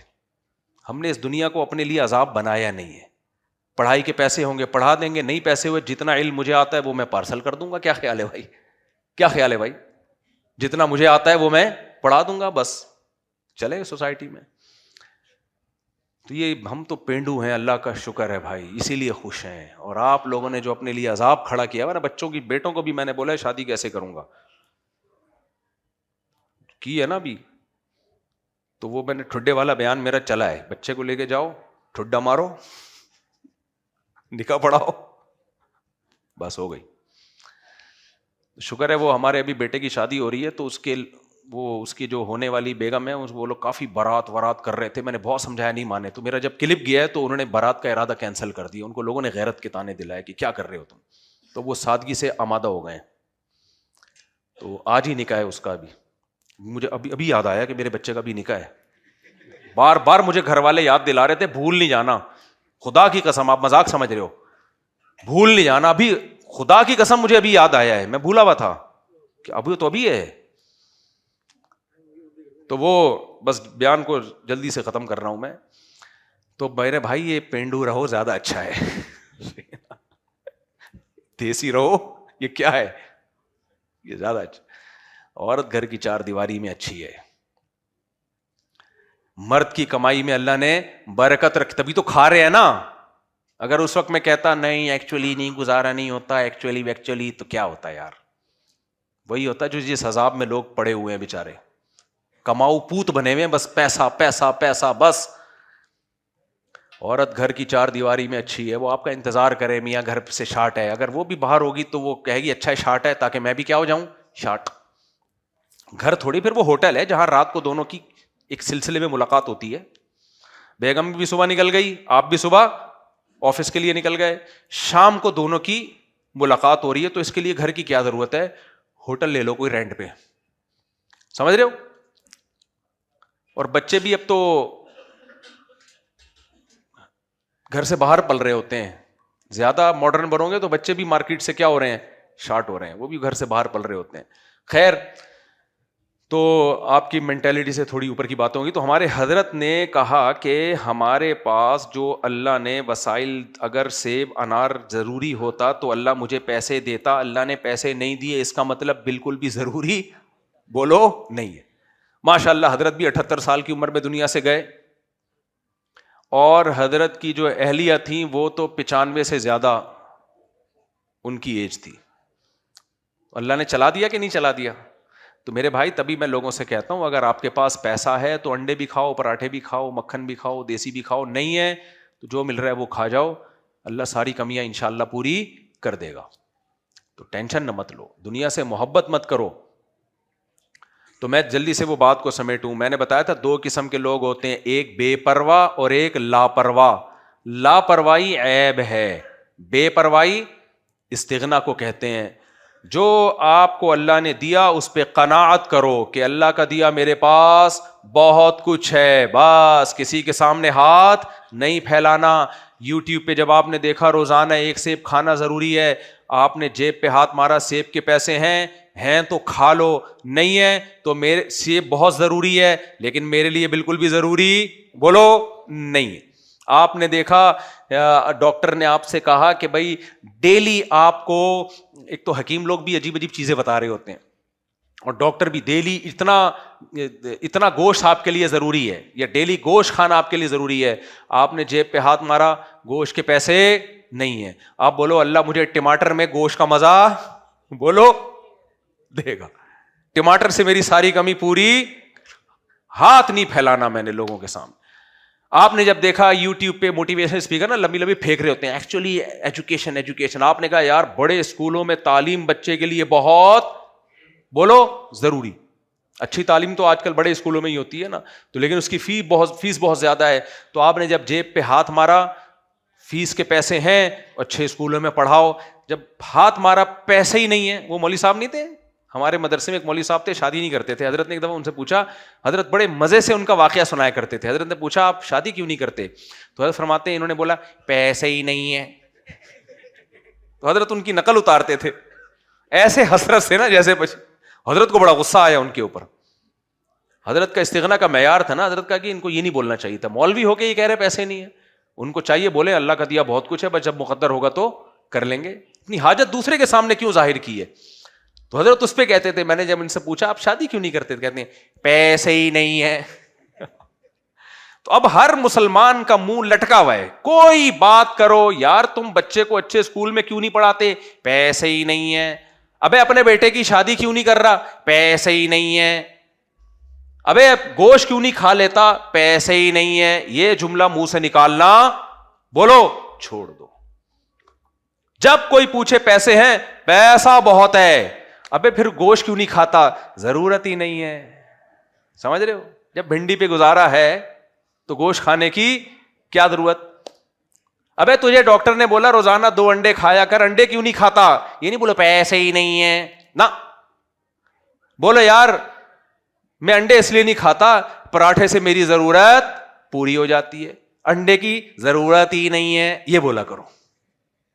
کیا بولو گے؟ یار تو بسوں میں لٹک لٹک کے جاتا ہے، اپنی گاڑی کیوں نہیں خرید لیتا، گاڑی کی ضرورت ہی نہیں ہے. جب W11 ہے تو گاڑی کی، دیکھو W11 میں گانے لگے ہوتے ہیں، گانا سننا ناجائز ہے. اپنی گاڑی میں گانا لگا کے جاؤ گے گناہ ملے گا. W11 میں فری پھوکڑ کے گناہ کس کے کھاتے میں جا رہا ہے؟ اس کے کھاتے میں جا رہا ہے. تو یہ جملہ منہ سے چھوڑ دو، پیسے ہی نہیں ہے. بولو پیسہ بہت ہے. بھائی پھر گاڑی کیوں نہیں خرید رہا، ضرورت ہی نہیں ہے. سمجھ رہے ہو؟ ضرورت ہی نہیں ہے. گوشت کیوں نہیں کھا رہا، پیسہ نہیں ہے. بھائی پیسہ بہت ہے، پھر کیوں نہیں کھاتا، ضرورت ہی نہیں ہے. اپنا گھر کیوں نہیں ہے تیرا، کرائے پہ کیوں رہ رہا ہے، کیا تجھے ضرورت نہیں ہے؟ نہیں بھائی مجھے اپنے گھر کی ضرورت نہیں ہے، مسافر خانہ ہے، وہاں سے بھی جنازہ نکلنا ہے، یہاں سے بھی. تو بھائی پھر خریدتا کیوں نہیں ہے، ضرورت ہی نہیں ہے. سمجھتے ہو کہ نہیں سمجھتے؟ ضرورت ہی نہیں ہے. تو اس لیے منہ سے اچھا بول لیا کرو. تو اللہ ہمیں استغنا نصیب کرے، استغنا، اللہ ہمیں دل کا غنا نصیب کرے. سبحانک اللہم و بحمدک، نشہد ان لا الہ الا انت، نستغفرک. السلام علیکم بھائی. روٹی والے اسٹف ٹوائے کا کام کیسا ہے، جیسا کہ بھالو بلی؟ جائز نہیں ہے ہماری نظر میں. تو صرف بچیوں کی گڑیا، چونکہ اختلاف ہے اس میں، احناف کے نزدیک وہ بھی جائز نہیں ہے. باقی ائمہ کے نزدیک بچوں کی گڑیا سے کھیلنے کی بچیوں کو اجازت ہے. تو جس مسئلے میں اختلاف ہو جاتا ہے نا، تو اس میں کاروبار کی حد تک وہ جائز ہو جاتا ہے، بزنس کی حد تک وہ جائز ہو جاتا ہے. تو اس لیے عام جو بچوں کے تصویر والے کھلونے وہ تو ناجائز ہیں، لیکن گڑیا میں اختلاف ہے. راجح بات ہماری نظر میں یہی ہے کہ بچوں کو، میں جب بچیوں کے لیے گڑیا خریدتا ہوں تو چہرہ اس کا مسخ کر دیتا ہوں. بال گڑیا کا بزنس جائز ہے، بچیوں کی گڑیا کا. اسلام جب بجلی بالکل نہ ملے تو کنڈے کی بجلی لگا سکتے ہیں. بعض علاقوں میں گورنمنٹ نے کنڈے کی بجلی کو خود برداشت کیا ہوا ہے، سب نے کنڈا لگایا ہوا ہے تو حکومت ہر گھر سے 500 روپے لیتی ہے، تو ایسی جگہوں پہ جائز ہے.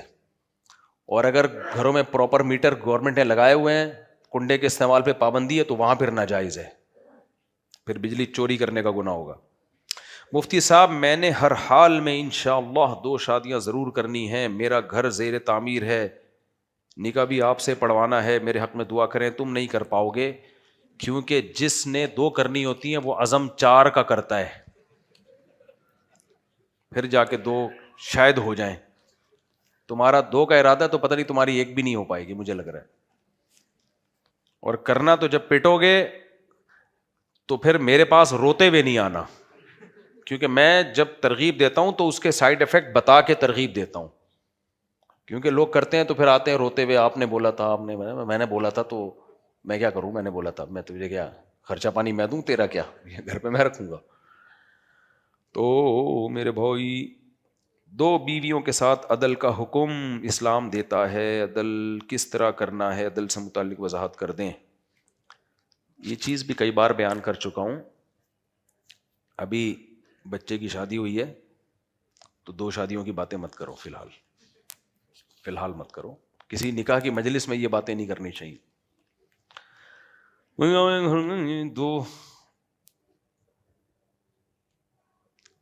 ایک گھر میں 2 پورشن ہوں، ایک بیوی کے پاس 1 کمرہ باتھ روم کچن ہو اور دوسری کے پاس 2 کمرے باتھ روم کچن، چاہیے جائز ہے. دونوں کو برابر دینا لازم ہے، لیکن اگر دونوں اس پہ راضی ہیں تو پھر ٹھیک ہے. 100% ایک جیسا گھر تو نہیں بنتا ہی نہیں ہے نا، ایسے پورشن ملنا ناممکن ہے. تو ان کو راضی کر لیا جائے اس پہ کہ بھائی اب ایک گھر میں ایک ہے، ایک گھر میں تو جس کے بچے ہیں اس کو وہ 2 کمروں والا 3 کمروں والا دے دیں، جس کے بچے نہیں ہیں اس کو 1 کمرے والا دے دیں.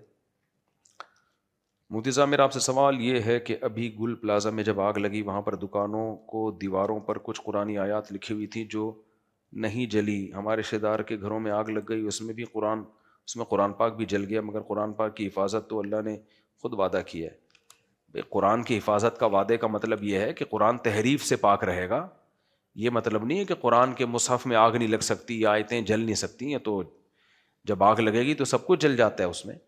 تو قرآن کی حفاظت کا اللہ نے وعدہ کرنے کا مطلب قرآن تحریف سے پاک رہے گا، محفوظ ہے نا. جیسے 1400 سال پہلے نازل ہوا، آج بھی اسی طرح سے پڑھا جاتا ہے. اور یہاں سے کسی نے سوال پوچھنا ہے تو پوچھ لیں.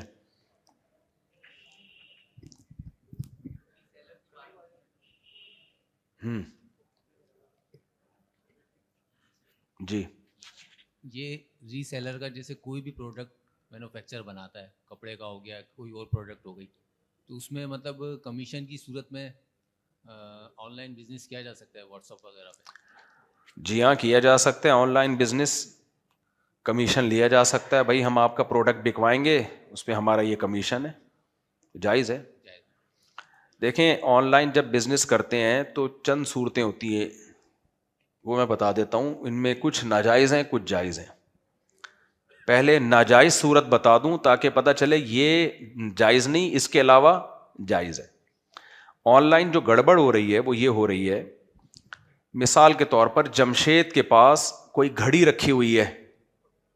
گھڑی کس کے پاس ہے؟ جمشید کے پاس. آپ نے جمشید سے گھڑی کی تصویر لے کے انٹرنیٹ پہ ڈال دی یا واٹس ایپ پہ شیئر کر دی، اور آپ نے آفر کر دی یہ گھڑی میں آپ کو 1,00,000 روپے کی دوں گا. حالانکہ وہ گھڑی آپ نے ابھی خریدی بھی نہیں ہے اور آپ کے قبضے میں بھی نہیں آئی ہے. آپ نے لوگوں کو آفر دے دی کہ گھڑی میں آپ کو کتنے کی دے رہا ہوں؟ 1,00,000 کی. 70 بھائی کا فون آیا، یار وہ آپ نے ڈسپلے پہ ڈالی ہوئی یہ گھڑی کی تصویر 1 لاکھ کی دے رہے ہیں, ہاں بھائی میرے اکاؤنٹ میں پیسے بھیج دے, اس نے پیسے بھیج دیے, آپ نے جمشید سے 80,000 کی خریدی اور 1 لاکھ کی اس کو پہنا دی. یہ حرام ہے, ناجائز ہے, کیونکہ جو چیز آپ نے ابھی تک خریدی نہیں ہے اور خریدنا بھی کافی نہیں ہے, قبضے میں نہیں آئی ہے, اس کو آگے بیچنا آپ کے لیے شرعاً جائز نہیں ہے. آپ نے ابھی خریدی بھی نہیں تھی اور قبضہ بھی نہیں کیا تھا, آپ نے آگے ستار کو بیچ دی, یہ والی صورت کیا ہے, بولو, ناجائز ہے. اور آن لائن میں آج کل یہی ہو رہا ہے, تو اس سے اوائڈ کرو. اب اس سے بچنے کا طریقہ کیا ہے؟ اس سے بچنے کا طریقہ اب وہ میں آپ کو بتا دیتا ہوں.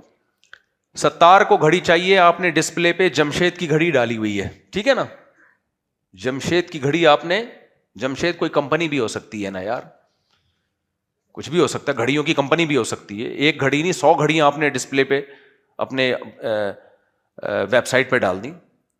ستار کا فون آیا, یہ والی گھڑی میرے کو چاہیے, بتا کتنے کی دے گا؟ آپ نے کہا 1 لاکھ کی دوں گا. اس نے کہا ٹھیک ہے, میں 1 لاکھ روپے آپ کے اکاؤنٹ میں ڈال رہا ہوں, یہ گھڑی میری ہوئی. آپ کہ نہیں, آپ کی نہیں ہوئی, آپ کو میں یہ گھڑی 1 لاکھ روپے کی دوں گا, دی نہیں ہے بلکہ دوں گا. آپ نے فوراً جمشید کو فون کیا, جمشید دے رہا ہے گھڑی 80,000 کی, تو نے وعدہ کیا تھا میں تجھے 80 کی دوں گا, تو کسٹمر لے کر آ, آج تو اپنا وعدہ بھول تو نہیں گیا؟ مجھے کوئی کسٹمر ملا ہے یا نہیں ملا, جو بھی ہے اس کا اس سے کیا لینا تھا, مجھے 80 کی بیچ رہا ہے. اس نے کہا ٹھیک ہے, میں نے آپ کو 80 کی بیچی, ادھر ڈن ہوا. اب آپ کیا کرو گے؟ اس گھڑی پہ قبضہ کرو گے. قبضے کا طریقہ یا تو خود قبضہ کرو, یا جمشید ہی کی دکان پہ کسی کو وکیل بنا دو کہ یار میری طرف سے اس کو گھڑی پکڑا دے, یا گھڑی تھوڑی سائڈ پہ باقی گھڑیوں سے ممتاز اور جدا کر کے کر دے, الگ ہو گئی, یہ قبضہ کہلائے گا. اب آپ ستار کو فون کرو, بھائی تم نے آفر کی تھی کہ تم 1 لاکھ میں مجھ سے خرید رہے ہو, دیکھو زبان سے پیچھے نہیں ہٹنا, بتاؤ خرید رہے ہو کہ نہیں خرید رہے؟ وہ اگر کہہ رہے خرید رہے ہو تو آپ وہ گھڑی وہاں تک بھجوا دیں. اگر وہ کہہ رہے نہیں میرا ارادہ بدل گیا ہے, تو اب وہ آپ کو پہننی پڑے گی گھڑی, سمجھتے ہو؟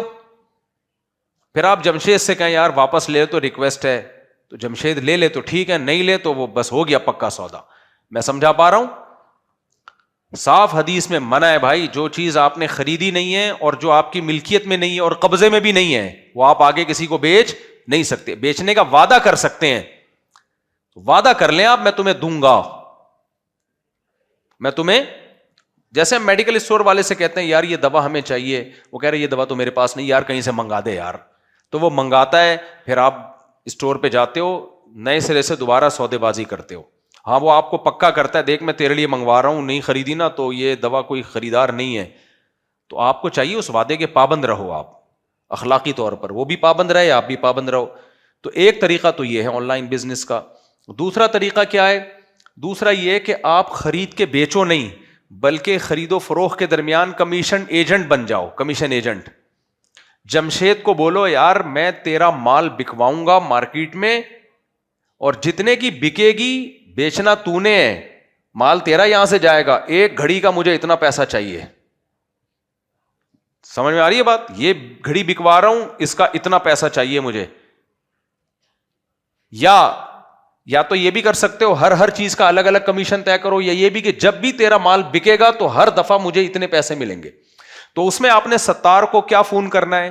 ستار کو یہ نہیں کہنا کہ میں تجھے گھڑی بیچ رہا ہوں, ستار کو آپ نے یہ کہنا ہے کہ بھائی میں آپ کو یہ گھڑی دلوا رہا ہوں, آپ کے گھر میں ڈیلیور ہو جائے گی, اور بس یہ میں آپ کو خریدوا رہا ہوں. صاف لفظوں میں اس کو بولو, یہ نہیں کہو کہ میں بیچ رہا ہوں, بھائی یہ گھڑی آپ کے لیے ارینج کروا دوں گا. تو کمیشن تو آپ نے جمشید سے لینا ہے نا, ستار سے تو کچھ لینا دینا ہی نہیں ہے. تو جمشید کو فون کرو, سر جی یہ گھڑی میں نے آپ کی بکوا دی, آپ فلاں لوکیشن پہ پہنچوا دیں. اس دوران گھڑی اگر چور چھین لیتا ہے, ضائع ہو جاتی ہے, تو جمشید کا نقصان ہوگا, آپ کا نہیں ہوگا, کیونکہ آپ کی ملکیت میں وہ ہے ہی نہیں, آپ صرف 2 پارٹیوں کے درمیان ایجنٹ بنے ہوئے ہو. تو یہ بھی جائز ہے. اب اس میں ڈنڈی لوگ یہ مارتے ہیں کہ زبان کی حد تک ایجنٹ بنے ہوئے ہوتے ہیں, لیکن گھڑی کا سارا رسک بھی خود ہی لے رہے ہوتے ہیں. تو شریعت میں رسک وہ اٹھاتا ہے جو مالک ہے, جو بیچ میں کمیشن ایجنٹ ہے جو صرف گھڑی بکوانے کا کام کر رہا ہے اس کا کوئی نقصان نہیں ہے شریعت میں, وہ مالک ہی نہیں ہے نا. تو آپ نے جمشید کو بولنا ہے بھائی گھڑی تو ستار کو پہنچا دے, راستے میں گھڑی چھن گئی, نقصان ہو گیا, تیرا نقصان ہے میرا نہیں ہے.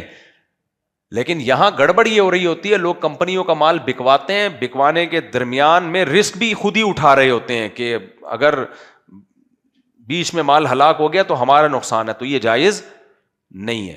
تو اس طریقے سے کریں گے. تین طریقے میں نے بتائے جن میں ایک ناجائز ہے اور دو کیا ہیں, دو جائز طریقے ہیں, پھر جائز ہو جائے گا.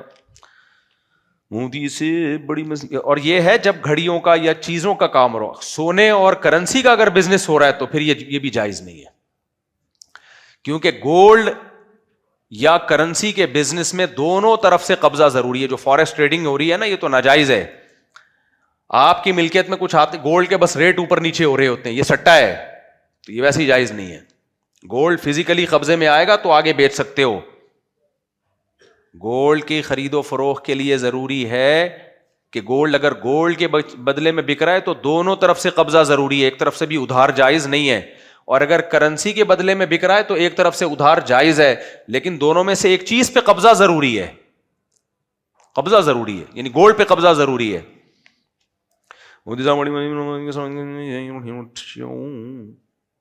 بھائی 2 صفوں کے آگے سے گزر سکتے ہیں. چپل والی جگہ نماز پڑھنا جائز ہے, واش روم سے لوگ آتے ہیں جنازہ میں ہوتے ہیں. ابے جائز ہے چپل والی جگہ بھی, بس جگہ پاک ہونی چاہیے. ایک مسلمان کہتا ہے اللہ پاک بھی اگر انصاف نہ کرتے تو میں اللہ کو بھی نہ مانتا. پتہ نہیں کیا کہہ رہے ہیں, ایسے فضول باتیں نہیں کرنی چاہیے, زبان سے نا احتیاط والے الفاظ نکالنے چاہیے. مفتی صاحب آپ نے پچھلے اتوار کو جمعے کے بعد ملاقات کا وقت دیا تھا, برائے مہربانی آج لازمی ملاقات کر لینا. میں نے پچھلے اتوار کو, پرسوں میرا نکاح, آج ملاقات نہیں تو مسئلہ ہوگا. کون ہے بھائی, کون ہے بھائی؟ آپ کو میں نے کہا تھا جمعے کے بعد, عصر میں بولا ہوگا. ہاں تو عصر میں آ جانا, ٹھیک ہے. اور کوئی بھائی؟ السلام علیکم مفتی صاحب, ہماری جماعت واگا بارڈر سے آئی ہے. مولانا سعد صاحب سے ملاقات ہوئی تو انہوں نے سلام پیش کیا تھا. کون سے مولانا؟ مولانا سعد صاحب نظام الدین سے. اچھا ماشاء اللہ, علیکم وعلیہ السلام. بھاگا بارڈر سے؟ جی واگا بارڈر سے. اللہ خیر کرے. بم تو نہیں ہے جیب میں؟ 4 مہینے پہلے کی جماعت تھی ہماری, اچھا. پورا ہو گیا وقت, آپ سے ملاقات تھی اور سلام پیش چلیں کیا. جی, اللہ خوش رکھے, جزاک اللہ, جزاک اللہ. ملاقات نہیں ہو سکی تھی آپ سے, ہم کہا ہم ملاقات کر لیں. اچھا ہوا بارڈر پہ نہیں ہوئی ملاقات, کیا تو نہیں بم لے کے آ رہے ہوتے تو نہیں کیا ہوتا. اچھا اچھا اچھا, جی جی بھائی وہ کچھ پوچھ رہے ہیں. پیدل جماعت میں نکلے ہوئے ہیں؟ ماشاء اللہ جی, بڑی ہمت کی بات ہے جی, اللہ قبول کرے یار. السلام لیے علیکم. والوں کی بڑی قربانی ہے بھائی. جی جی جو آن لائن اپلیکیشن لون دیتی ہیں یہ تو واضح ہے کہ سود ہے, جی. تو ان کا جو واپسی ہے اگر کوئی نہیں کرتا تو اس کا کیا حکم ہے؟ دیکھو سود کی رقم شریعت میں اگر واپس نہ بھی کی جائے نا, قرضہ جتنا لیا ہے وہ تو بہرحال واپس کرنا پڑے گا. جو سود کا ایگریمنٹ ہے نا اسلام میں وہ باطل ہے. یعنی آپ نے کسی سے لون لیا 1 لاکھ روپے اور کہا میں اس پہ 1,05,000 دوں گا سود, تو 1 لاکھ تو دینے پڑیں گے, باقی 5,000 شریعت آپ کو کھانے کی اجازت دیتی ہے کہ نہیں دو, کیونکہ یہ ایگریمنٹ شریعت کی نظر میں کالعدم ہے. مسلمان سے سودی ایگریمنٹ شریعت مانتی نہیں ہے اس کو, لیکن وہ تو نکلوائیں گے آپ سے, اتنے نیک وہ نہیں ہے کہ کھانے کی اجازت دے دیں آپ کو. جی بہرحال سود کی رقم کسی نے نہیں دی اور مر گیا تو قیامت میں کوئی سوال نہیں ہے, سمجھ رہے ہو؟ جی, بلکہ اس سے سوال ہوگا کہ کیوں مانگ رہا ہے. السلام علیکم. مائک قریب کریں نا, تھوڑا زور سے بولیں. السلام علیکم مفتی صاحب, میں کلفٹن میں رہتا ہوں, بیریا میں کام کرتا ہوں نا. ماشاء اللہ. کچھ دن پہلے میں نے آپ کا بیان سنا تھا اور ماشاء اللہ میں کووڈ سے پہلے آپ کو فالو کرتا ہوں, تو سنت وغیرہ بھی رکھی ہے آپ کی. ماشاء اللہ, اللہ تعالیٰ قبول کرے. تو تھوڑا مائک قریب کریں یار. آپ کا بیان سن کے نا تو میرے بچوں نے دیکھا نا کہ آپ نے بیان کیا تھا کہ کچھ دن بعد مطلب میاں یاد ہے نا, تو بچے بولتے ہیں کہ انکل آئے ہوئے, تو میرا نام جمشید ہے. اچھا, آپ جمشید کو بولتے رہتے ہیں نا, تو یار پہلے میں سلیم کرتا, کئی لوگ ملے ہمارا نام سلیم ہے, پھر میں ستار پہ آ گیا, کئی لوگ میں ہمارا, تو اب میں جمشید. تو وہ جمشید میرا نام ہے, وہ پھر وہی بولتے ہیں کہ ابو امی جمشید آئے ہیں باہر نا. اچھا اب وہ مجھے چڑھاتے ہیں کافی دن, مطلب 3-4 دن تو میں چھوڑ دوں یعنی بیان میں جمشید نہیں نام؟ میں یہ نہیں کہہ رہا ہوں, اچھا اچھا مطلب آپ کو یہ بتا رہا ہوں کہ ابو مجھے یہی بولتے ہیں وہ بیان سننے کے بعد. اچھا تو میں آپ سے ملاقات کرنے کے لیے چلو اللہ خوش رکھے. ٹھیک 2-3 اتوار سے آ رہا ہوں, مطلب آپ ملاقات نہیں. ابھی ملاقات کر لیں جلدی سے. اور کوئی بھائی سوال؟ وہ پیچھے بیٹھے ہوئے سوال پوچھنا چاہ رہے ہیں. وعلیکم. جمشید سے آج ملاقات ہو گئی بھائی, دیکھ لو یار. چلو جی, آپ نے گھڑی تو نہیں ابھی جمشید کو گھڑی کی مثال دے رہا تھا. چلیں ٹھیک. السلام علیکم مفتی صاحب. وعلیکم السلام.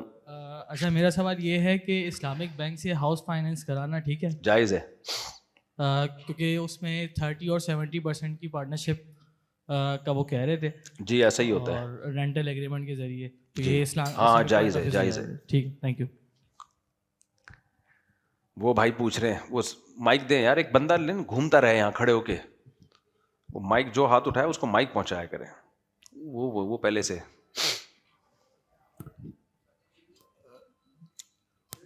جی جس طرح حضرت موسیٰ علیہ السلام اللہ سے ہم کلام ہوا کرتے تھے, جی تو کیا نبی صلی اللہ علیہ وسلم جو ہیں وہ بھی اسی طریقے سے کہا جائے گا کہ ہم کلام ہوتے تھے؟ اور کیا جو حضرت ابراہیم علیہ السلام سے جو ایک مکالمہ ہے نا, وَإِذْ قَالَ إِبْرَاهِيمُ رَبِّ أَرِنِي كَيْفَ تُحْيِي الْمَوْتَى, تو انہوں نے جواب دیا کہ قَالَ وَلَمْ تُؤْمِن, تو ایسا لگتا ہے جیسے یہ بھی ہے آمنے سامنے بات ہو رہی ہے. دیکھیں حضرت ابراہیم علیہ السلام کا جو اللہ سے مکالمہ تھا وہ بذریعہ وحی تھا, وہ براہ راست نہیں تھا. یعنی بھائی کا سوال یہ ہے کہ کیا اللہ جیسے حضرت موسیٰ علیہ السلام سے براہ راست ہم کلام ہوتے تھے, تو کیا نبی صلی اللہ علیہ وسلم سے بھی اللہ براہ راست ہم کلام ہوتے تھے؟ پھر دلیل میں بھائی دلیل دے رہے ہیں کہ وَإِذْ قَالَ ابراہیم, جب ابراہیم علیہ السلام نے کہا ربی ارینی کیف تحیی الموتیٰ, اے اللہ مجھے بتا تو مردوں کو کیسے زندہ کرے گا. تو اس سے پتہ چل رہا ہے کہ ابراہیم علیہ السلام بھی اللہ سے براہ راست ہم کلام ہوتے تھے. تو اس کا جواب قرآن نے بہت واضح دیا ہے. قرآن کہتا ہے انا اوحینا الیک کما اوحینا الی ابراہیم و اسماعیل, کہ اے نبی ہم نے آپ پر ایسے وحی کی ہے جیسے ابراہیم علیہ السلام, اسماعیل علیہ السلام, اسحاق علیہ السلام, یونس علیہ السلام, سارے پیغمبر. اور آگے الگ سے اللہ نے حضرت موسیٰ کا تذکرہ کیا, وکلم اللہ موسیٰ تکلیما, موسیٰ کے ساتھ اللہ نے براہ راست کلام کیا ہے علیہ السلام. تو پتہ چلتا ہے کہ یہ موسیٰ علیہ السلام کی ایک جزوی فضیلت ہے کہ براہ راست اللہ نے حضرت موسیٰ سے کلام کیا ہے. باقی تمام پیغمبروں پر, جن میں سید الانبیاء بھی داخل ہیں, تمام پیغمبروں پر جبریل کے ذریعے یا خواب کے ذریعے وحی آتی تھی. تو یہ ہمیں قرآن سے یہی پتہ چلتا ہے, ورنہ اللہ حضرت موسیٰ کو الگ سے بیان نہ کرتا اور آپ کا لقب کلیم اللہ نہ ہوتا. تو وقربناہ نجیہ, قرآن کہتے ہیں ہم نے موسیٰ کو الگ سے یعنی سرگوشیاں کی ہیں موسیٰ علیہ السلام سے, کوہ طور پہ براہ راست ہم کلام ہوئے. تو یہ ایک الگ سے فضیلت تھی جو صرف اور صرف حضرت موسیٰ علیہ الصلوۃ والسلام کو حاصل ہے. باقی اس پر اشکال ہوتا ہے کہ پھر تو موسیٰ علیہ السلام کا درجہ ہمارے نبی سے بلند ہو گیا. تو دیکھیں درجے کی بلندی کا تعلق اور بھی 20 چیزوں سے ہوتا ہے. تو نبی صلی اللہ علیہ وسلم نے فرمایا اللہ نے مجھے 7 باتوں پر دوسرے پیغمبروں پر فضیلت دی ہے. ان میں ایک جعل رزقی تحت ظل رمحی, میری روزی اللہ نے تلوار کے سائے میں رکھی ہے. اور جعلت لی الارض کلھا مسجدا, ہر پیغمبر کے نماز کی ایک جگہ ہوتی تھی جہاں وہ نماز پڑھتے تو قبول ہوتی. پوری زمین اللہ نے نماز کے لیے حلال کر دی ہے اس امت کے لیے. پھر ارسلت الی کافۃ للناس, کافۃ للناس, تمام انسانوں کے لیے اللہ نے مجھے پیغمبر بنایا ہے. اور پھر لو کان موسیٰ حیا لما وسعہ الا اتباعی, اگر موسیٰ کلیم اللہ, جو ٹھیک ہے کلیم اللہ تھے, لیکن آج وہ موجود ہوتے تو میری اتباع کے بغیر ان کی نجات نہیں ہو سکتی. تو یہ کلی فضیلت ہے. تو اس لیے ہمارے نبی کا مقام اگرچہ سب سے زیادہ ہے, لیکن کچھ جزوی فضیلتیں اللہ تعالیٰ نے دوسرے پیغمبروں کو دی ہیں, جن میں ایک موسیٰ علیہ السلام ہے جن سے اللہ براہ راست ہم کلام ہوئے. تو وہ جو قرآن میں آتا ہے نا ابراہیم علیہ السلام نے اللہ سے کہا تو اللہ نے یہ کہا, تو یہ سب وحی کے ذریعے. جی بھائی. جی میرا ایک سوال ہے, اس کا جواب صحیح جگہ صحیح نہیں ملا ہے, آپ سے کر رہا ہوں. اچھا. 6-7 مہینے سے گھر میں بجلی نہیں ہے, تو پورے علاقے میں بجلی ہے, صرف ایک گھر میں نہیں ہے. تو اس میں کنڈا لگانا صحیح ہے یا نہیں ہے؟ اس کے پیسے دیکھو بل والے بجلی والے آ کے لیتے بھی ہے اس کے پیسے,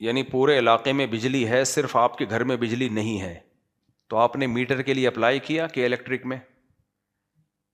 مائک پہ جواب دو نا, آدھی بات جائے گی. جی ہاں کیا ہے, تو وہ لیکن کیوں نہیں لگا رہے؟ بجلی والے پیسے بھی لیتے پھر بجلی بھی نہیں دیتے.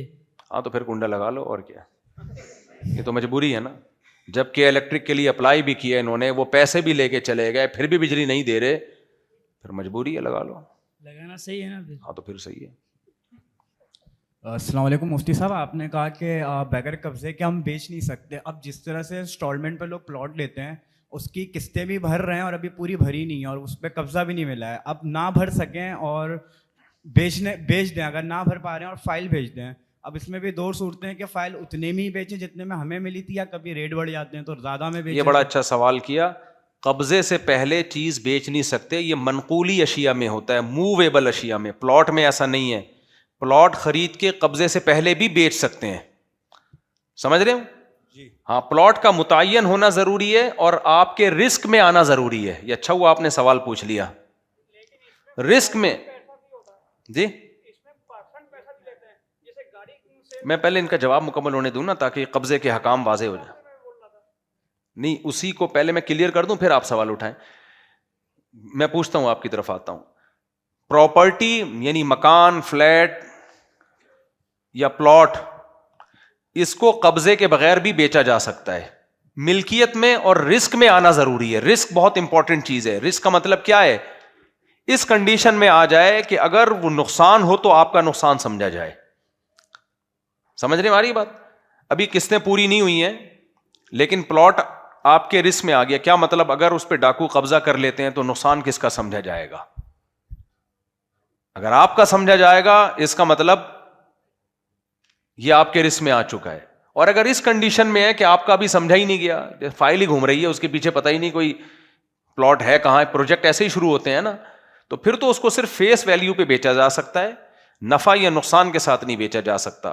نفع یا نقصان کے ساتھ اس وقت بیچا جا سکتا ہے جب پلاٹ کا رسک آپ لے رہے ہو. اس کنڈیشن میں آ جائے, بھائی یہ نمبر ہے, یہ لوکیشن ہے, یہ دیکھ لو, یہ ہے تمہارا, تم اس پہ چاہو مکان بنا لو, چاہے ٹھیک ہے قسطیں تو بھرتے رہو گے, لیکن یہ اس کنڈیشن میں آ گیا ہے کہ اگر اس پہ زرداری کا, استغفر اللہ, اس پہ اگر ڈاکوؤں کا قبضہ ہو گیا, زرداری بلا وجہ منہ سے, اس پہ اگر ڈاکوؤں کا قبضہ ہو گیا تو پھر یہ نقصان تمہارا ہے, ہمارا نہیں ہے.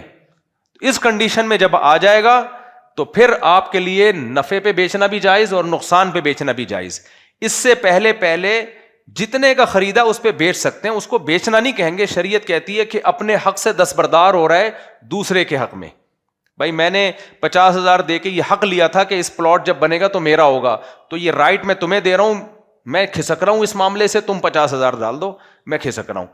تو فیس ویلیو پہ بیچ سکتے ہیں. نفع نقصان پہ اس وقت بیچ سکتے ہیں جب وہ پلاٹ یا پراپرٹی اس کنڈیشن میں آ جائے کہ نقصان کس کا سمجھا جائے, آپ کا. اسی میں ایک اور چیز ایڈ کر لیں, آج کل لوگ فلیٹ بنا رہے ہوتے ہیں, کنسٹرکشن کا کام چل رہا ہے, جو بلڈر آپ سے ایڈوانس پیسے لے لیتا ہے کہ آپ کا فلیٹ بن رہا ہے, تو ابھی بنا نہیں ہے, آپ کا ارادہ ہوا بیچ سے کھسک جاؤں, تو جب تک فلیٹ تیار نہیں ہوا ہے نا تو رسک نہیں آئے گا نا آپ کا.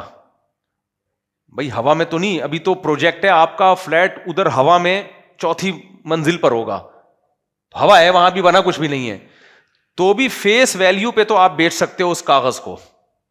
نفع نقصان پہ نہیں بیچ سکتے. نفع نقصان پہ اس وقت بیچ سکتے ہو جب وہ فلیٹ کا اسٹرکچر وجود میں آ جائے, بے شک اس کی فنیشنگ نہ ہوئی ہو, ڈھانچہ وجود میں آ جائے. یہ فلیٹ ہے, یہ 4 دیواری ہے, 4 دیواری بن گئی, اب یہاں واش روم آئے گا, یہاں جو 4 دیواری بن جائے اس کی, کیونکہ 4 دیواری بننے کے بعد وہ اس کنڈیشن میں آتا ہے کہ اس پہ زرداری کا قصد, پھر کی مصیبت, اس پہ کسی کا بھی قبضہ ہو سکتا ہے. سمجھ میں آ رہی ہے بات کہ نہیں آ رہی؟ اس پہ قبضہ ہو سکتا ہے. سمجھ میں آ رہی ہے نا بات؟ رسک, شریعت اسلام اجازت نہیں دیتا آپ کو کہ اس چیز پہ نفع کماؤ جس چیز کا رسک نہیں لے رہے آپ. یہ فلسفہ ہے. رسک آپ کا ہونا چاہیے, رسک ٹرانسفر ہوگا تو پھر پروفٹ لے سکتے ہو آپ, ادروائز نہیں. تو یہ جو ٹھیکے پہ لوگ بلڈنگیں بنوا رہے ہوتے ہیں نا, تو لوگ ہم سے بہت یہ مسئلہ پوچھتے ہیں, میرا فلیٹ ابھی وہاں بن رہا ہے, ابھی بنا نہیں ہے. تو بھائی اگر ڈھانچہ کھڑا ہو گیا تو آگے کسی کو بیچ سکتے ہو, چاہے آپ نے ابھی قسطیں پوری بھری نہیں ہے. اگر ڈھانچہ بھی کھڑا نہیں ہوا تو وہ نہیں بیچ سکتے آپ اس کو, صرف فیس ویلیو پہ بیچ سکتے. اب آپ پوچھیں, کیا پوچھ رہے تھے؟ میں پوچھ رہا تھا, جیسے انہوں نے کہا میں یہ کہہ رہا تھا کہ جیسے انہوں نے کہا پلاٹ یا مکان ہم سیل کر رہے ہیں اس پہ اتنی پیمنٹ، تو اب مثال کے طور پہ ایک چیز ہے 35 لاکھ روپے کی، اب اس پہ پرسن لے کے اوپر پیسے لے رہے ہیں، ایک سال اسٹیٹ ایجنٹ لے رہا ہے، اسٹیٹ ایجنٹ لے رہا ہے، جیسے گاڑیاں بیچتے ہیں 35 لاکھ کی، اس پہ پرسن لے رہا ہے وہ، تو کیا حرام ہے یا حلال ہے؟ نہیں حلال ہے. اسٹیٹ ایجنٹ دیکھیں دو طریقے ہوتے ہیں کسی ایجنٹ کے پیسے کمانے کے. وہ یہ ہوتا ہے کہ آپ کی پراپرٹی میں بکوا رہا ہوں، جتنے کی بکے گی اتنے % میں لوں گا، یہ بھی جائز ہے. دوسرا طریقہ یہ ہوتا ہے کہ آپ کی پراپرٹی کے 40 لاکھ میں آپ کو دوں گا، اوپر کی جتنی بکے وہ سارے میرے ہیں، یہ بھی جائز ہے مگر کراہت کے ساتھ. ناپسندیدہ ہے یہ طریقہ مگر گنجائش اس کی بھی ہے. افضل طریقہ بے غبار طریقہ یہ ہے کہ بھائی آپ کی پراپرٹی جتنے کی بکے گی پورے پیسے آپ کو ملیں گے، میں اس میں اتنے % کمیشن لوں گا، تو یہ جائز ہے. جی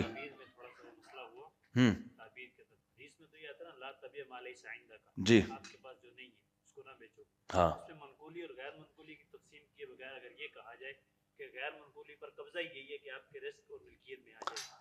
بس عوام کی زبان میں عوامی اسٹائل میں سمجھانے کی ضرورت ہوتی ہے نا. دیکھیں ایک مفتی کے سامنے جب مسئلہ بیان کیا جائے تو فقہی اصطلاحات استعمال کی جاتی ہیں، پبلک میں جب مسئلہ بیان کیا جاتا ہے تو عوام کے مینٹیلٹی کے اعتبار سے بیان کیا جاتا ہے. تو عوام کو یہی بتایا جائے گا کہ پراپرٹی پر قبضے سے پہلے بھی بیچنا جائز ہے اس کو، کیونکہ پراپرٹی پہ اگر آپ یہ کہتے ہیں قبضہ ممکن نہیں ہے تو یہ بات غلط ہے.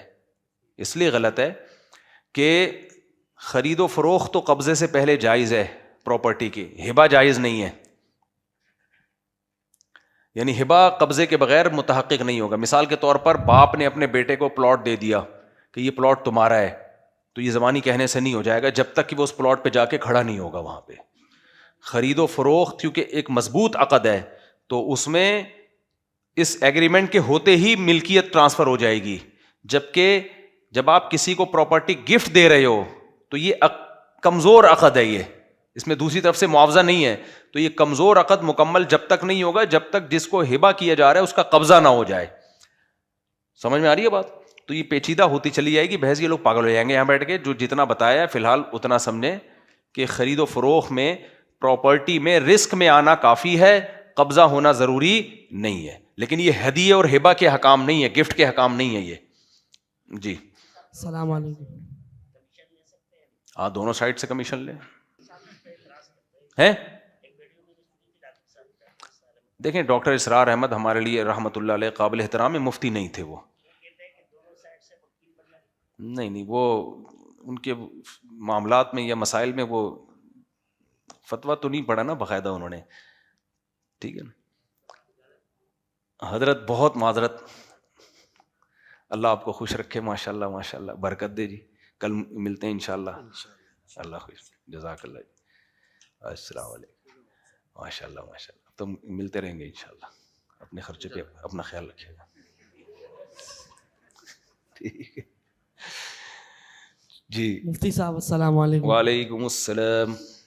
میرا نام حمزہ ہے. ماشاء اللہ. میں آپ کے لیے ایک تحفہ لایا ہوں. کیا؟ سعودیہ کا تحفہ ہے. شکریہ آپ کا، بہت بہت شکریہ، بڑی نوازش. پرفیوم ہے آپ کے لیے. بہت شکریہ آپ کا، اللہ خوش رکھے آپ کو. ابھی ریسیو کرتے ہیں یہاں کے بعد. ٹھیک ہے. السلام علیکم. وعلیکم السلام. اچھا مفتی صاحب، اگر کسی کسینو کا پروجیکٹ کسی تھرڈ پارٹی کے تھرو ملے تو وہ کیا کرنا جائز ہے؟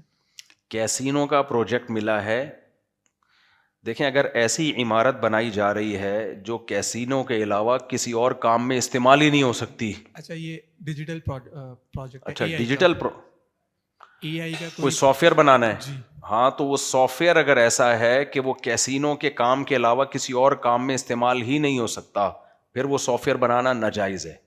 اور اگر سافٹ ویئر ایسا ہے جو ہر کام میں استعمال ہو سکتا ہے تو پھر اس کا بنانا جائز ہے. پھر اس کو کیسینو میں اگر کوئی یوز کر رہا ہے تو یہ اس کا ہیڈیک ہے. گناہ کا وہ آلہ جو صرف گناہ ہی میں استعمال ہو سکتا ہو اس کا بنانا حرام ہے. لیکن اگر کوئی ایسا آلہ ہے جو 20 کام میں چاقو کی مثال دیتا ہوں، چھری سے بندے کے گلے بھی کٹتے ہیں، چور بھی استعمال کرتے ہیں، تو چھری بنانا پھر بھی جائز ہے. اب اس کا اگر وہ کسی گناہ میں استعمال کر رہا ہے تو وہ بہرحال اس کا اپنا عمل ہے. ہاں یہ ضرور ہے کہ آپ کو کسی کے بارے میں یقین ہے کہ میں یہ گناہ کی چیز بناؤں گا جو جائز کاموں میں بھی استعمال ہو سکتی ہے, لیکن سامنے والا اس کو ناجائز ہی کے لیے یوز کرے گا, اس میں پھر یہ مسئلہ اختلافی ہے. امام ابو حنیفہ رحمہ اللہ کے نزدیک پھر بھی جائز ہے بنانا. وہ کہتے ہیں آپ یہ نیت کریں کہ میں جنرلی بنا رہا ہوں, میں گناہ کی نیت سے نہیں بنا رہا. سامنے والا اس کو گناہ میں استعمال کر رہا ہے, وہ گناہ گار ہوگا. صاحبین کی رائے یہ ہے, امام صاحب کے جو شاگرد ہیں وہ کہتے ہیں بھائی اگر آپ کو یقین ہے کہ یہ گناہ ہی کے لیے یوز کرے گا تو آپ کے لیے اس کا بنانا جائز نہیں ہے.